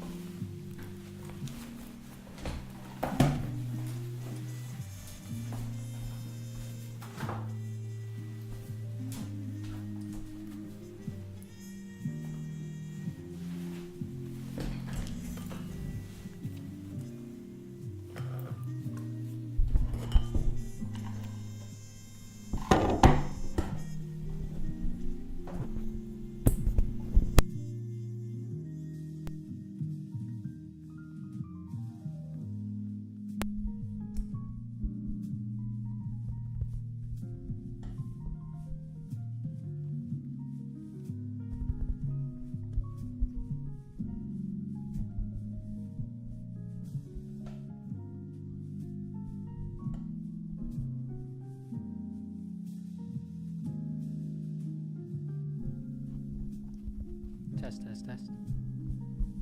No, I don't think this is, there we go.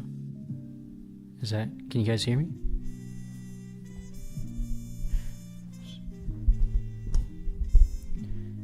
Testing.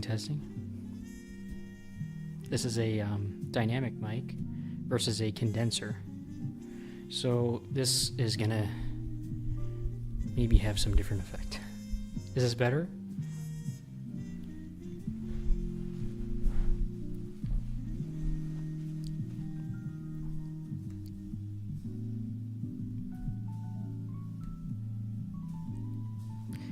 It is better? Ah. Do you prefer the sound of this mic? Because we can switch. I think I can change some of the, turn off the air volume. I just turned on the air volume. How's that? Turn up. Huh?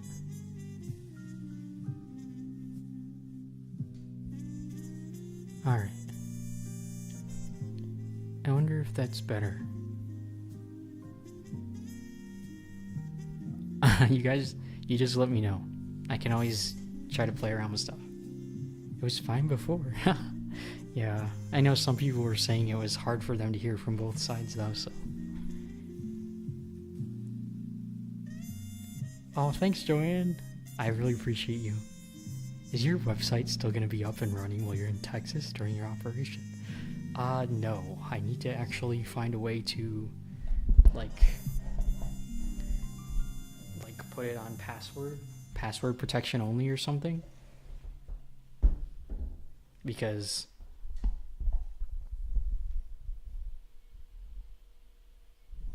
I'm trying to see if there's an omnidirectional mode on this. Hey, thanks, Veronica. Swap. You like the other mic better?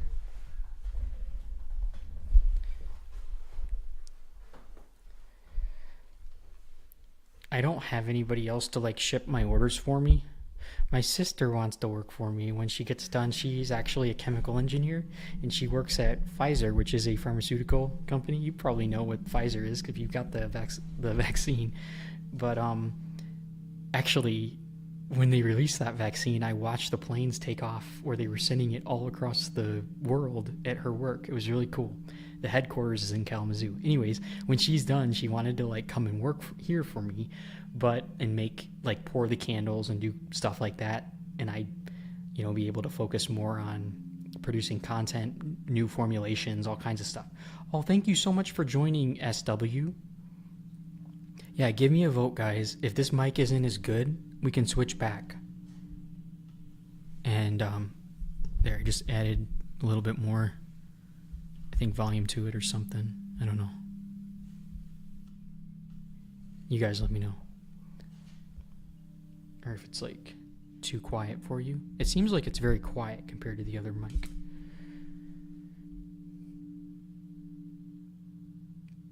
Let's see here. Oh, thanks, Kim. I know, I love jazz too.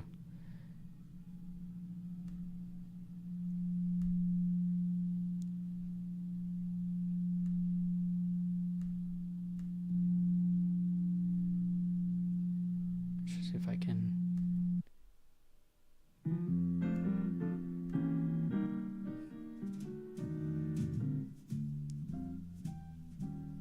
Oh, I'm gonna turn it down a little. Seems kind of loud. I don't know. I don't think I want phantom power.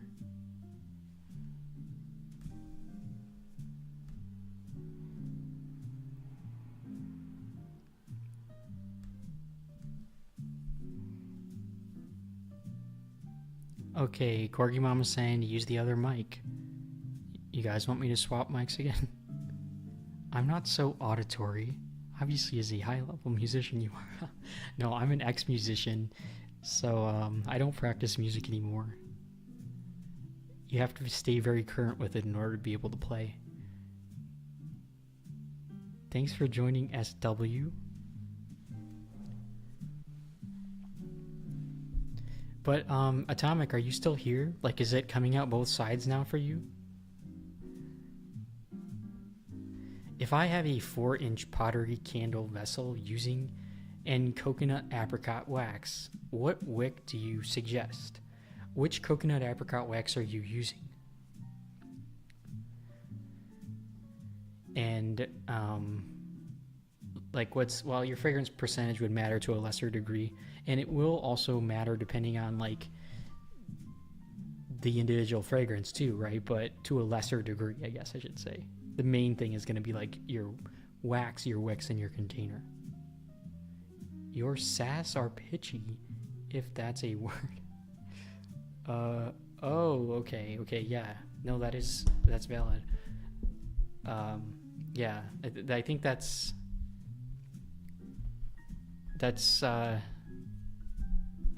yeah, I'm not really an audio geek to be able to edit that out, but I know there's ways that people do that. I apologize. For me, I get the music in both ears, but your voice only in left. It's not a big deal. I'm gonna try to switch back to this other mic because I feel like that one's better.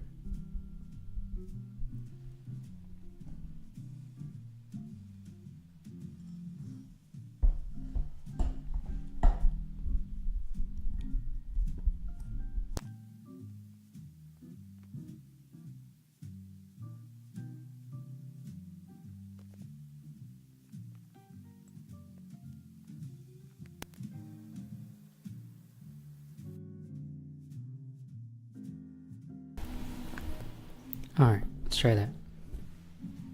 You guys let me know.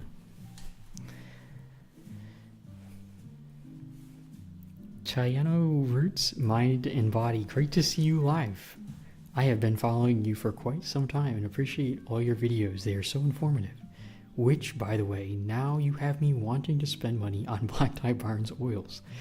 Oh, well, I mean, I'm kind of a bad influence, I guess. But I want to be clear, like when I talk about stuff in videos, I'm never trying to get people to purchase stuff that they don't want. Or even that they do want. Like, I'm just very passionate about stuff I like, and I more want to share like what works well for me and what I'm enjoying. And so just keep that in mind. Like, if you want to buy something, obviously get it, but I hope my videos aren't too bad of an influence. I wonder if it matters what quality I'm watching the live in. I don't know. I'm very puzzled, actually. I think you're the only one who's been saying that, though, which is interesting. I think... I wonder if it's a setting on your phone or something. I'm looking at my audio controls here. Oop, I don't want to stop streaming. Desktop, audio, mixer. Let's see what this is. I have no clue what I'm doing, but I'll try to figure it out. Alright. Yeah, it looks like it's...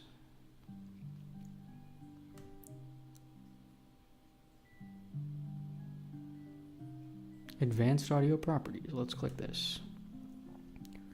Left ear, right ear.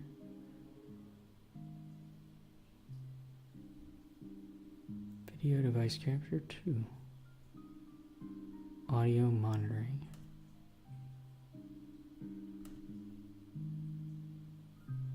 Balance. Desktop audio.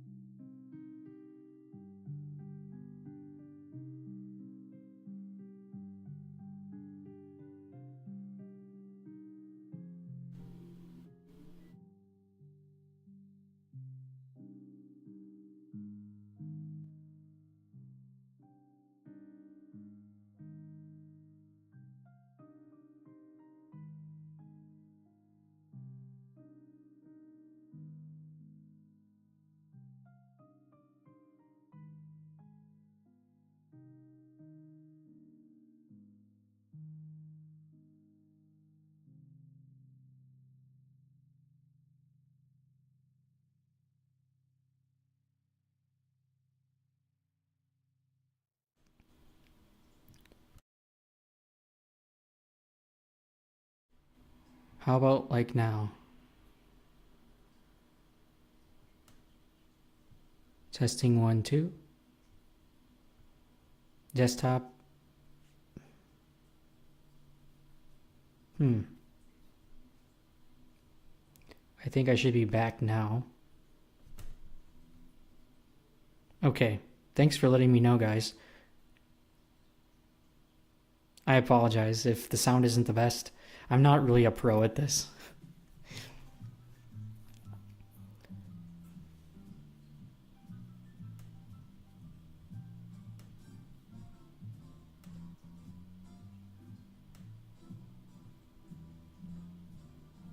Okay. Very clear and easy to hear in stereo. Okay, good. I'm also using Bluetooth, but it's really weird that I get the music in both ears and not your voice.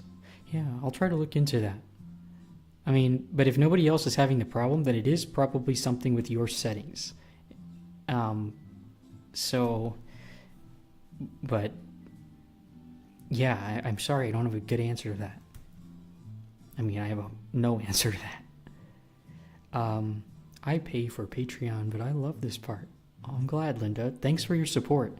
Honestly, Patreon is how I'm able to produce content, because small creators on YouTube, like, I make like a few $100s a month on YouTube, which is absolutely fine, but Patreon helps it to be much more sustainable. How much have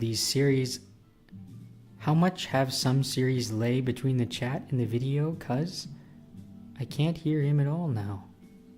I did hear the music, but nothing now.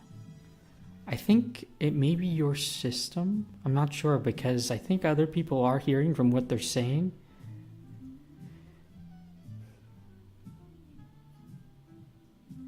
Thanks, Dr. Kimberly.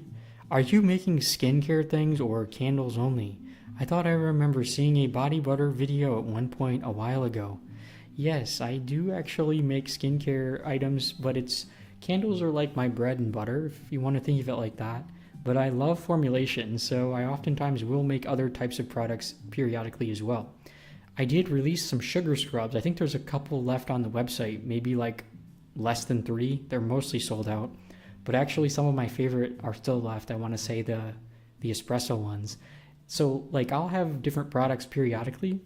I also have some perfumes that I made. But candles are like the main thing, if that makes sense.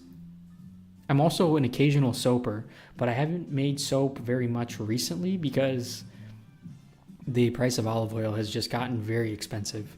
And I need to like reformulate, but that takes a lot of testing, which, you know, is fine and something I enjoy doing, but it's a kind of a big undertaking. And right now, my focus for this year has been growing my candle business. I am a novice candle maker looking to possibly try Titan 51104 wax and wanted to know if you have any experience using that wax. I don't have any experience using it, but I've heard good things about it. And I would guess that it behaves very similarly to a lot of other cocoa soy blends. I believe that's what it is. Am I wrong? I think there's a minuscule amount of paraffin in it. What? Turn on the toilet water fountain. You guys want me to do that? Are you guys just getting bored? Okay. I love your soap. I am out now. LOL. Yeah, I really do want to make more soap, and I actually purchased some more sodium hydroxide so that I could make more soap, but I'm gonna wait until after my surgery because I don't want to, like, if in the rare event that there was a chemical spill, I don't want to like get delayed because sodium hydroxide is not really something I want to have an incident with before a big 8-hour medical procedure. Welcome, Shannon. It's actually 50% paraffin, cocoa, soy, and palm blend. Ah, that's interesting. I'm gonna have to check that wax out. I've heard good things about it, but I haven't personally tried it. Alan's Patreon dives deeper into all his content, such as recipes. Oh, thanks, Barb. I'm glad you're finding it worthwhile. That has been my goal. Well, with all these platforms, networking, connecting with all of you, sharing things so that hopefully I can save you some time and just hanging out and having fun. I will turn on the fountain for you if you so desire. I have to use my little phone app. Say hi to Lincoln.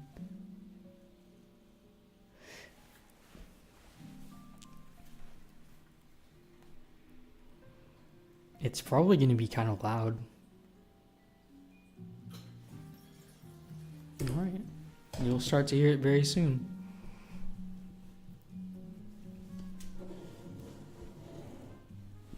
For your viewing pleasure. I am going to have to go in like 10 minutes. I got to get a few orders to the post office before they close at 7:30. Yeah, I really love Lincoln. I love babysitting him. He's absolutely wild, and she got another golden whose name is Nimbus, and Nimbus like is obsessed with Lincoln, and Lincoln thinks Nimbus is kind of annoying.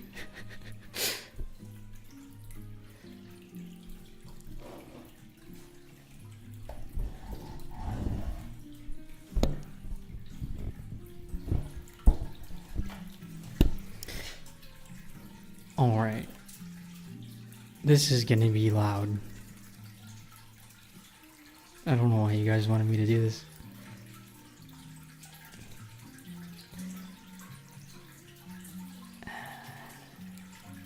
It's very peaceful, like when you're sitting here. but if you are trying to film, it's like, it sounds like a running like toilet. I actually purchased it for YouTube because I thought, oh, it'll be really nice to have this in the background of my videos. And then the first time I tried to have it in my video, I learned very quickly that it just didn't work. Do you handle all your order fulfillment personally? Yes, I handle basically everything personally with my business at this point. I have an accountant who is a family member that I kind of recruited to help me with accounting. But besides that, I handle everything.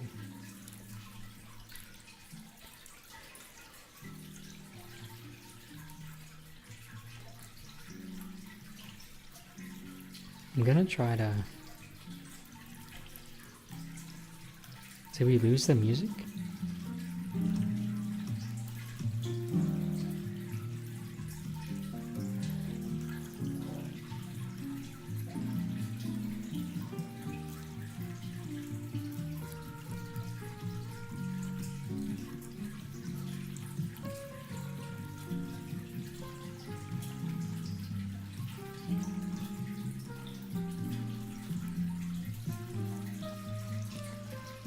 I would love to see any other body care videos you may have, especially your perfume ones.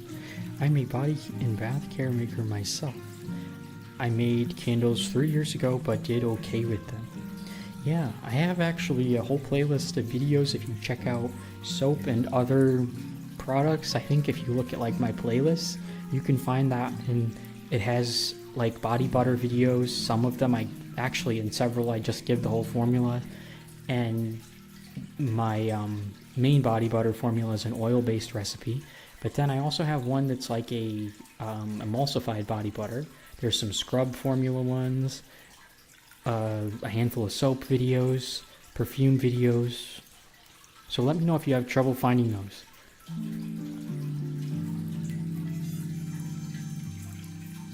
Thanks, Marlene. I really like being on the live. The sound is bothering me a bit. Do you guys want me to turn it off?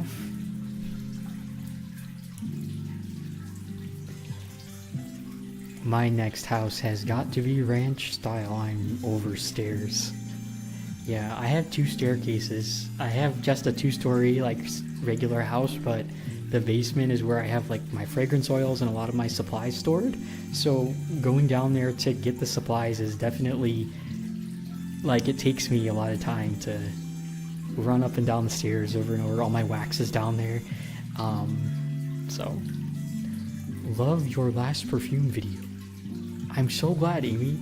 If there's ever videos that you guys would like to see that I don't already have, like,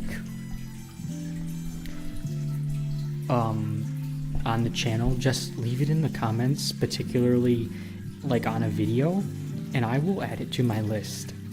Because I'm always wanting to produce content that you want to see rather than just like whatever I want. I mean, I like making stuff usually about fragrances, but obviously like you all don't only want to see fragrance content. And I've also been having a lot of fun doing my science video series as well.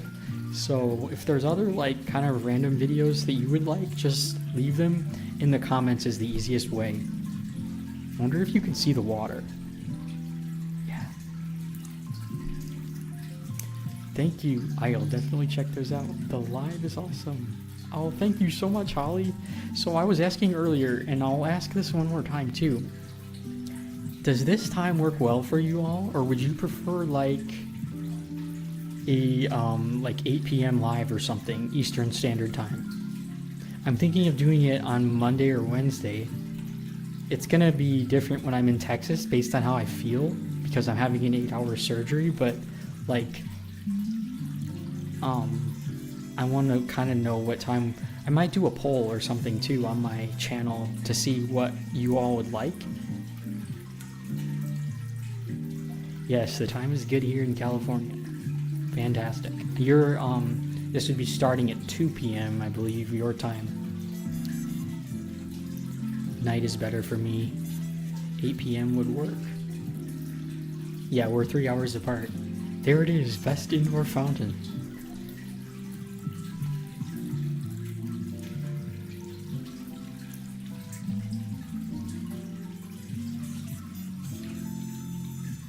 Yeah, I'm gonna take questions for another 10 minutes. I stayed live an extra hour for you all. I hope that you don't mind. I wanted to make sure I could actually like answer questions and not just adjust all my audio settings and stuff. But I'll stay live for another 10 minutes, and then I do have to go to get some orders packed up, and I've got to get a couple dozen candles made for a custom order. We have a policy, and I would recommend this as well. I'm going to turn this thing off, guys. I'm sorry, it's bothering me. We have a policy that if a customer, if they purchase 5 or more candles that are out of stock, I will actually do a restock for that particular candle. I'm going to turn this fountain. There we go. So I had a customer actually do that, and I need to get those made, and then I need to get just a couple things packed up. Love that fountain. Thanks, Paula. Talk about beeswax. I mean, Renee and George, candle making adventures. What specifically would you like to hear? We were talking about it a bit earlier. I don't think you were in the chat. But if there's anything in particular, let me know. Do a poll. I'm on Eastern Standard Time. Hello from Virginia. Well, welcome from Virginia. I'm in Michigan, and I'm curious where everybody else is too. If you don't mind like dropping your state, I'm curious. Hey, I'm into cocoa apricot. I'm having issues blending with beeswax. As far as wicking goes, I'm a Premier Wick preferred. Any suggestions? What cocoa apricot wax do you use?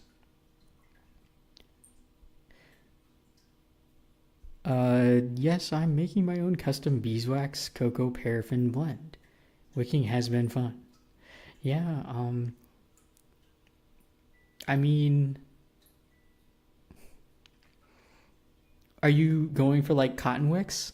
I do feel like CDN wicks are very versatile. That would be my starting point. I know I say that a lot, but Massachusetts. Do you have any specific fragrance supplier that you use? I mean, I would say like the ones that I've used historically the most would be Candle Science and Stone Candles for more like high-end stuff, Stone Candles, and 1617. But I've recently been getting very into the Black Tie Barn oils. So those are some of my personal favorites. Oh my gosh, sorry guys, that music came out of nowhere. That's like my fragrance theme. That's crazy. It came on right when you started asking that question. But you're just a bit too much for now.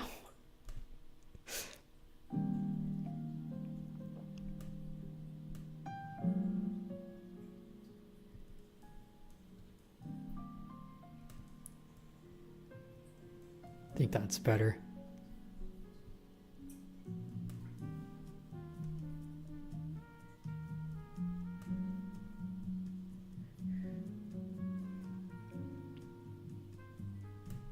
Yeah, ragtime jazz. Did you see my question? If I didn't respond, I didn't see it. I'm gonna scroll up though. Oh yeah. So I did ask you, what? Well, it's really kind of a broad question, right? So you're asking about cocoa apricot. I don't know which one in particular you're using. And I also don't really feel qualified to talk too much about Premier Wicks because I've only made around 100 candles with them in total at this point.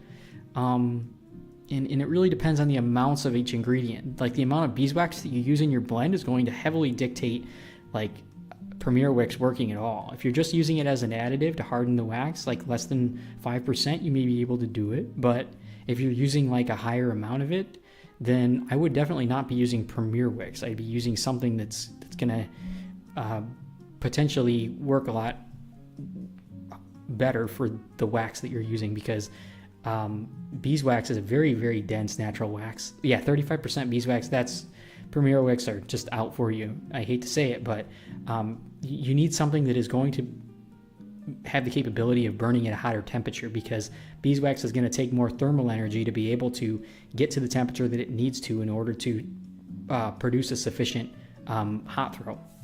So I'd be recommending like CD wicks, eco wicks, maybe CD, well, not CDN wicks for that amount of beeswax. So CD and eco. Yeah, they were no bueno. I mean, I really don't know what to say then. It could be your blend too. Like, yeah, I don't really. You could try LX wicks. I've found that they often produce a lot of carbon. I know a lot of people like HPSP wicks. I haven't done any testing on those yet personally.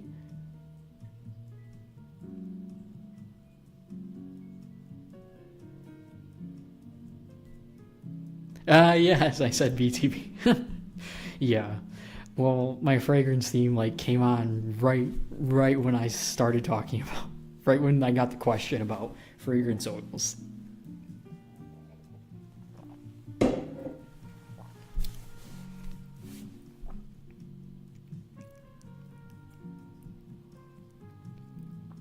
From Australia, welcome. Massachusetts, Colorado, Houston, Louisiana, New York City, Seattle, California, Utah. Wow, this is crazy. I love it. I would never be able to connect with all of you if you were, just from where I am. There's so few makers here.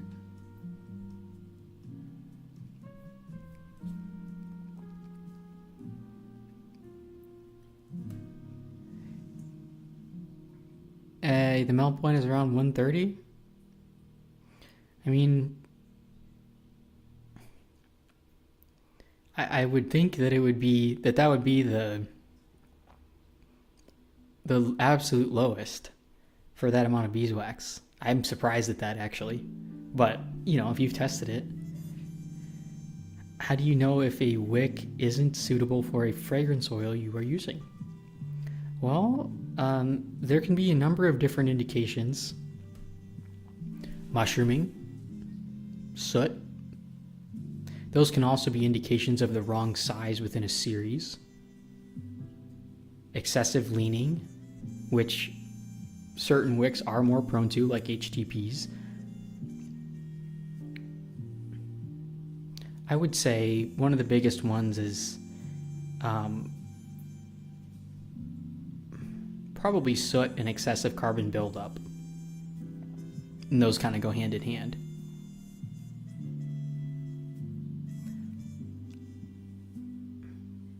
The cocoa is a way low melt point. Do you use fractionated coconut oil? Like the liquid coconut oil? Or are you using like a 76 degree or a 92 degree melt point cocoa?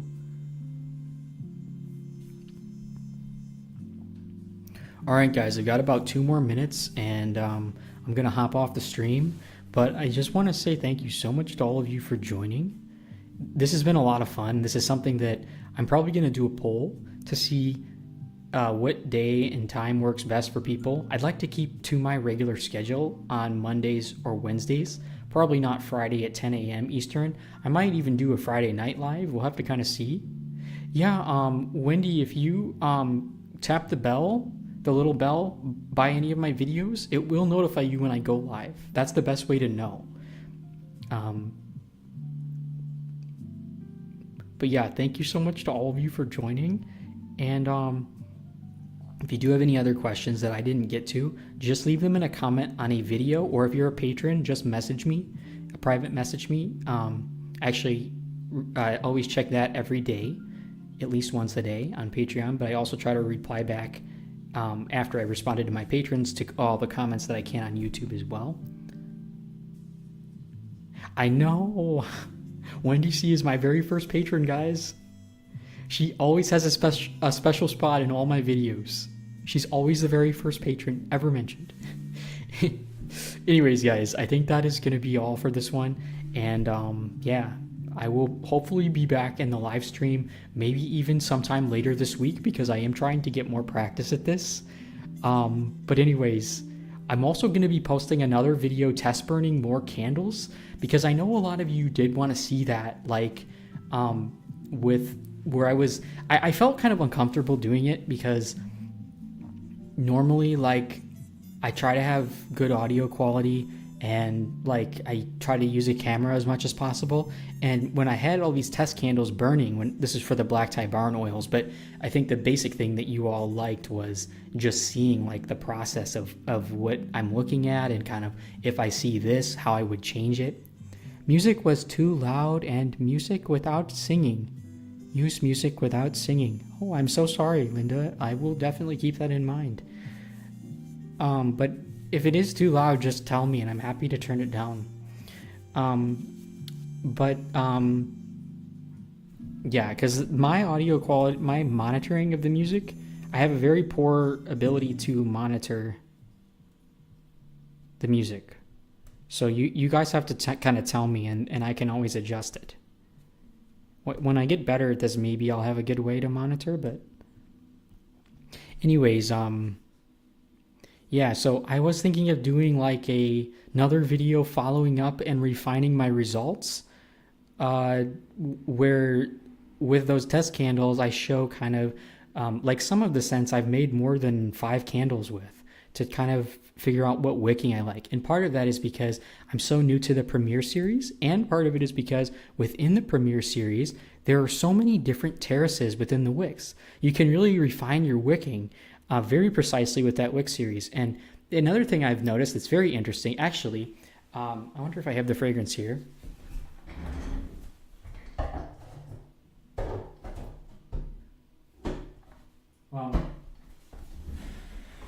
The fragrance I'm thinking of is called the Dark Dahlia, but I don't have it up here. Now I'm finally pronouncing it right. But so, for example, with that fragrance, I had tried, my very first candle was,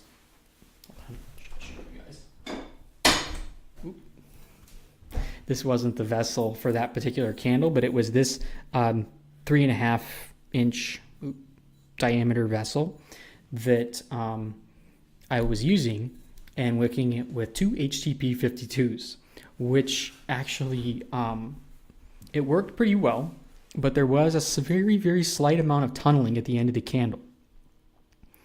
If you guys want to see it, I could actually get it for you and show it to you if you're curious what I'm referring to.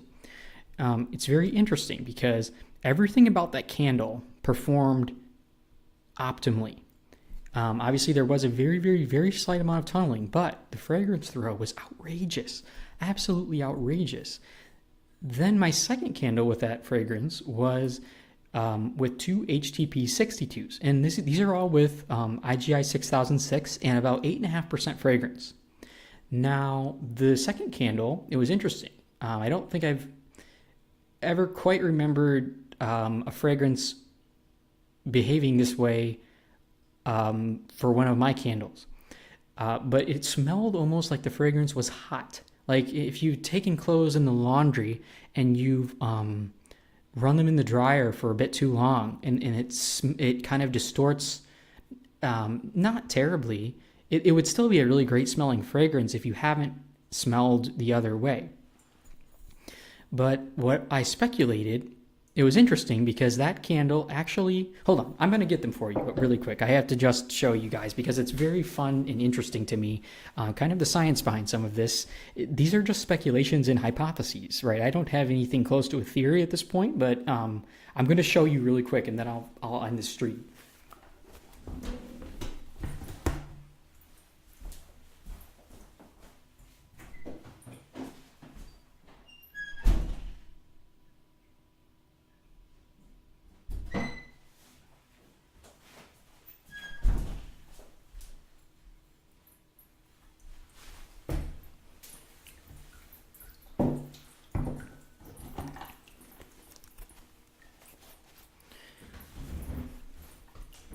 So the very first candle that I made, this is kind of a mess here, but no, I don't think you'll be able to see my notes on the candle, but I'll show this in a video in the future. But you can see there's a very, very, very slight, let's see which way I have to turn this to show it to you. It's like backwards because it's a mirror, this camera.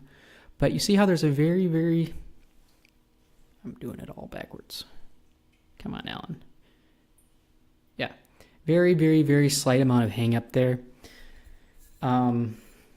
It's probably less than half an ounce of wax out of a 10.3 ounce candle, I still normally would not pass a candle with that amount of, with any hang up like that. But the fragrance was so good. It was so strong, and everything about it just burned beautifully. So then my next candle was with two HTP 62s. See if I can show you. Well, you probably won't be able to see this because I'm just using the webcam on my computer, but this candle actually burned. It's going to actually finish where all the wax, there's no hang up. You can see there's a little tiny bit at the halfway point there, which is, it's just under the halfway point. And again, that's because the wicks, they don't have as much accessible oxygen, which they get when they're closer to the top of the container. So that is, you will notice that with some fragrances with HTPs, in some containers, just different combinations where they'll kind of at the halfway point or a little bit below it start having a tiny bit of hang up again. Now you could wick up, I wouldn't do that.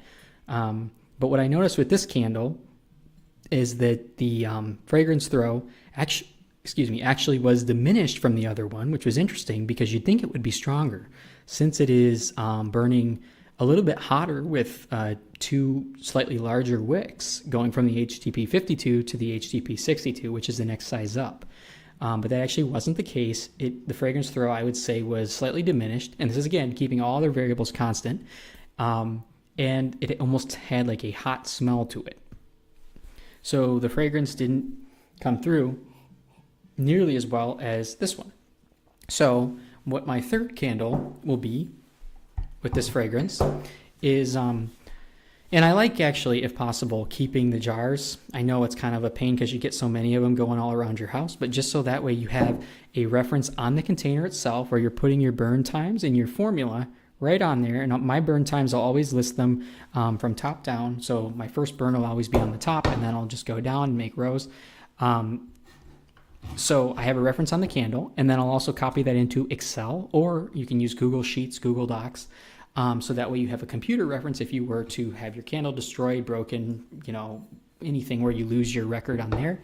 And so anyways, my third candle, my speculation is that if I use the Premier series, and I think I'll probably use two Premier, I'm probably going to go with two Premier 730s, maybe two Premier 735s. I think two Premier 735s.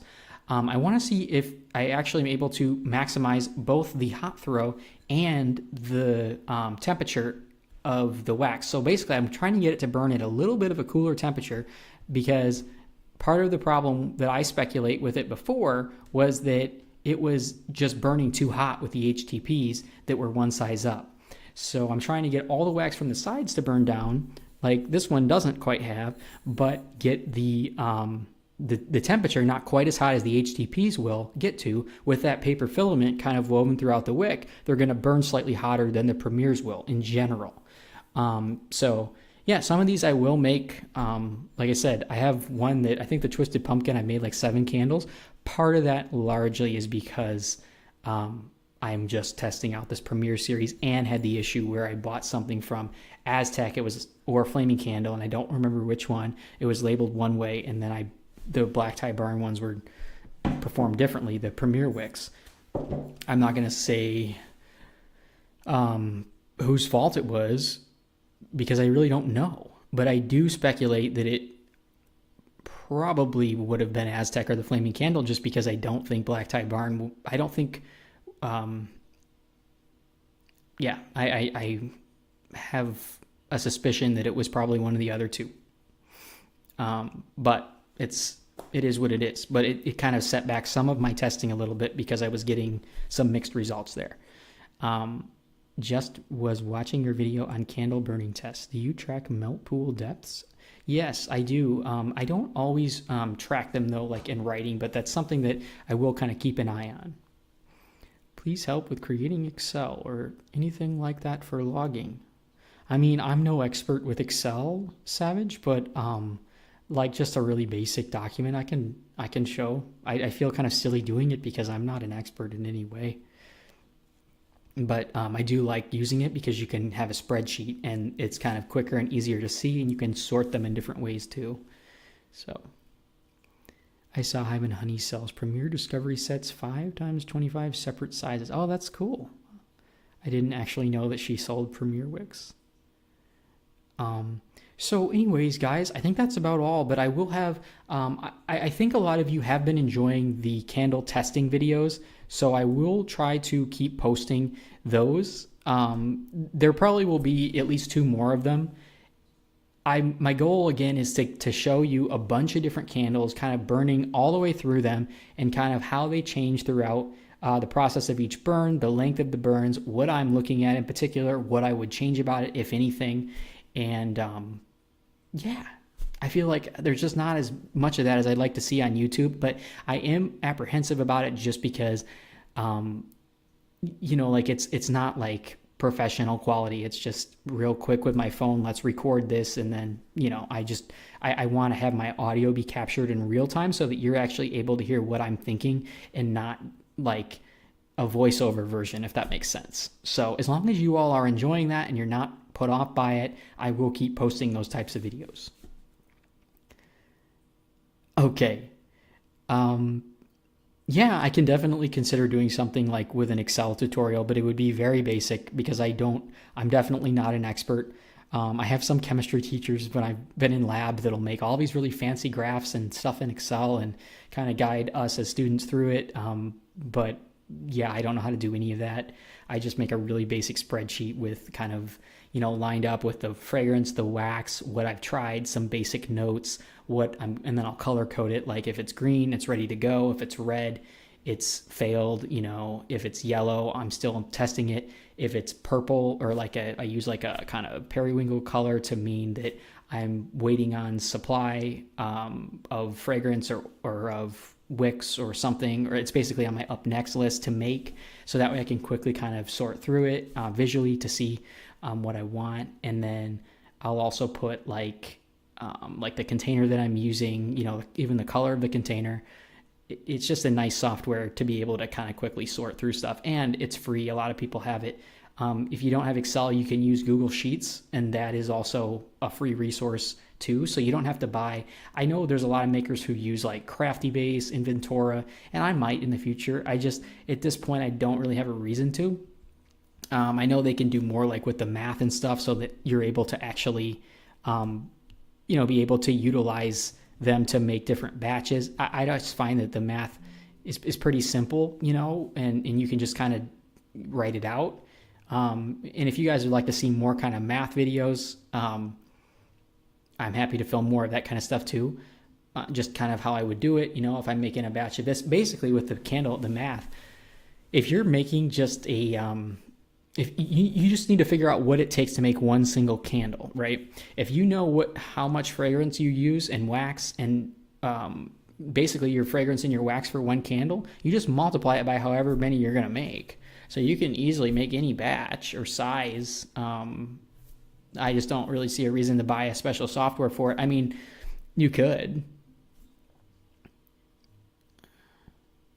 Yeah, it looks good for recipes and measurement, but they don't do testing really. Yeah, and like I said, I may look more into some of that stuff in the future. I know a lot of makers, really credible ones, do use those. I want to say Jeff Stanley and Wade Thomas and Memory Box Candle Co. do.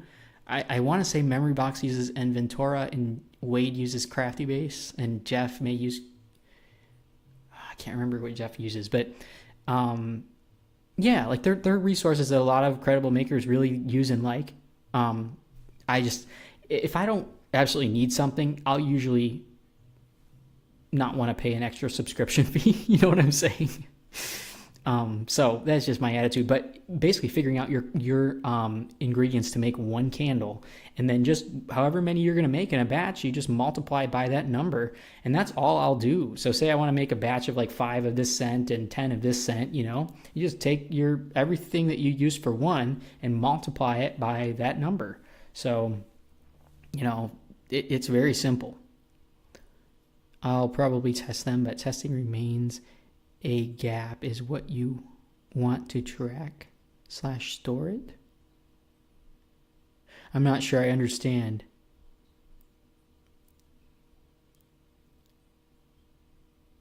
But yeah, I'll be happy to do an Excel tutorial.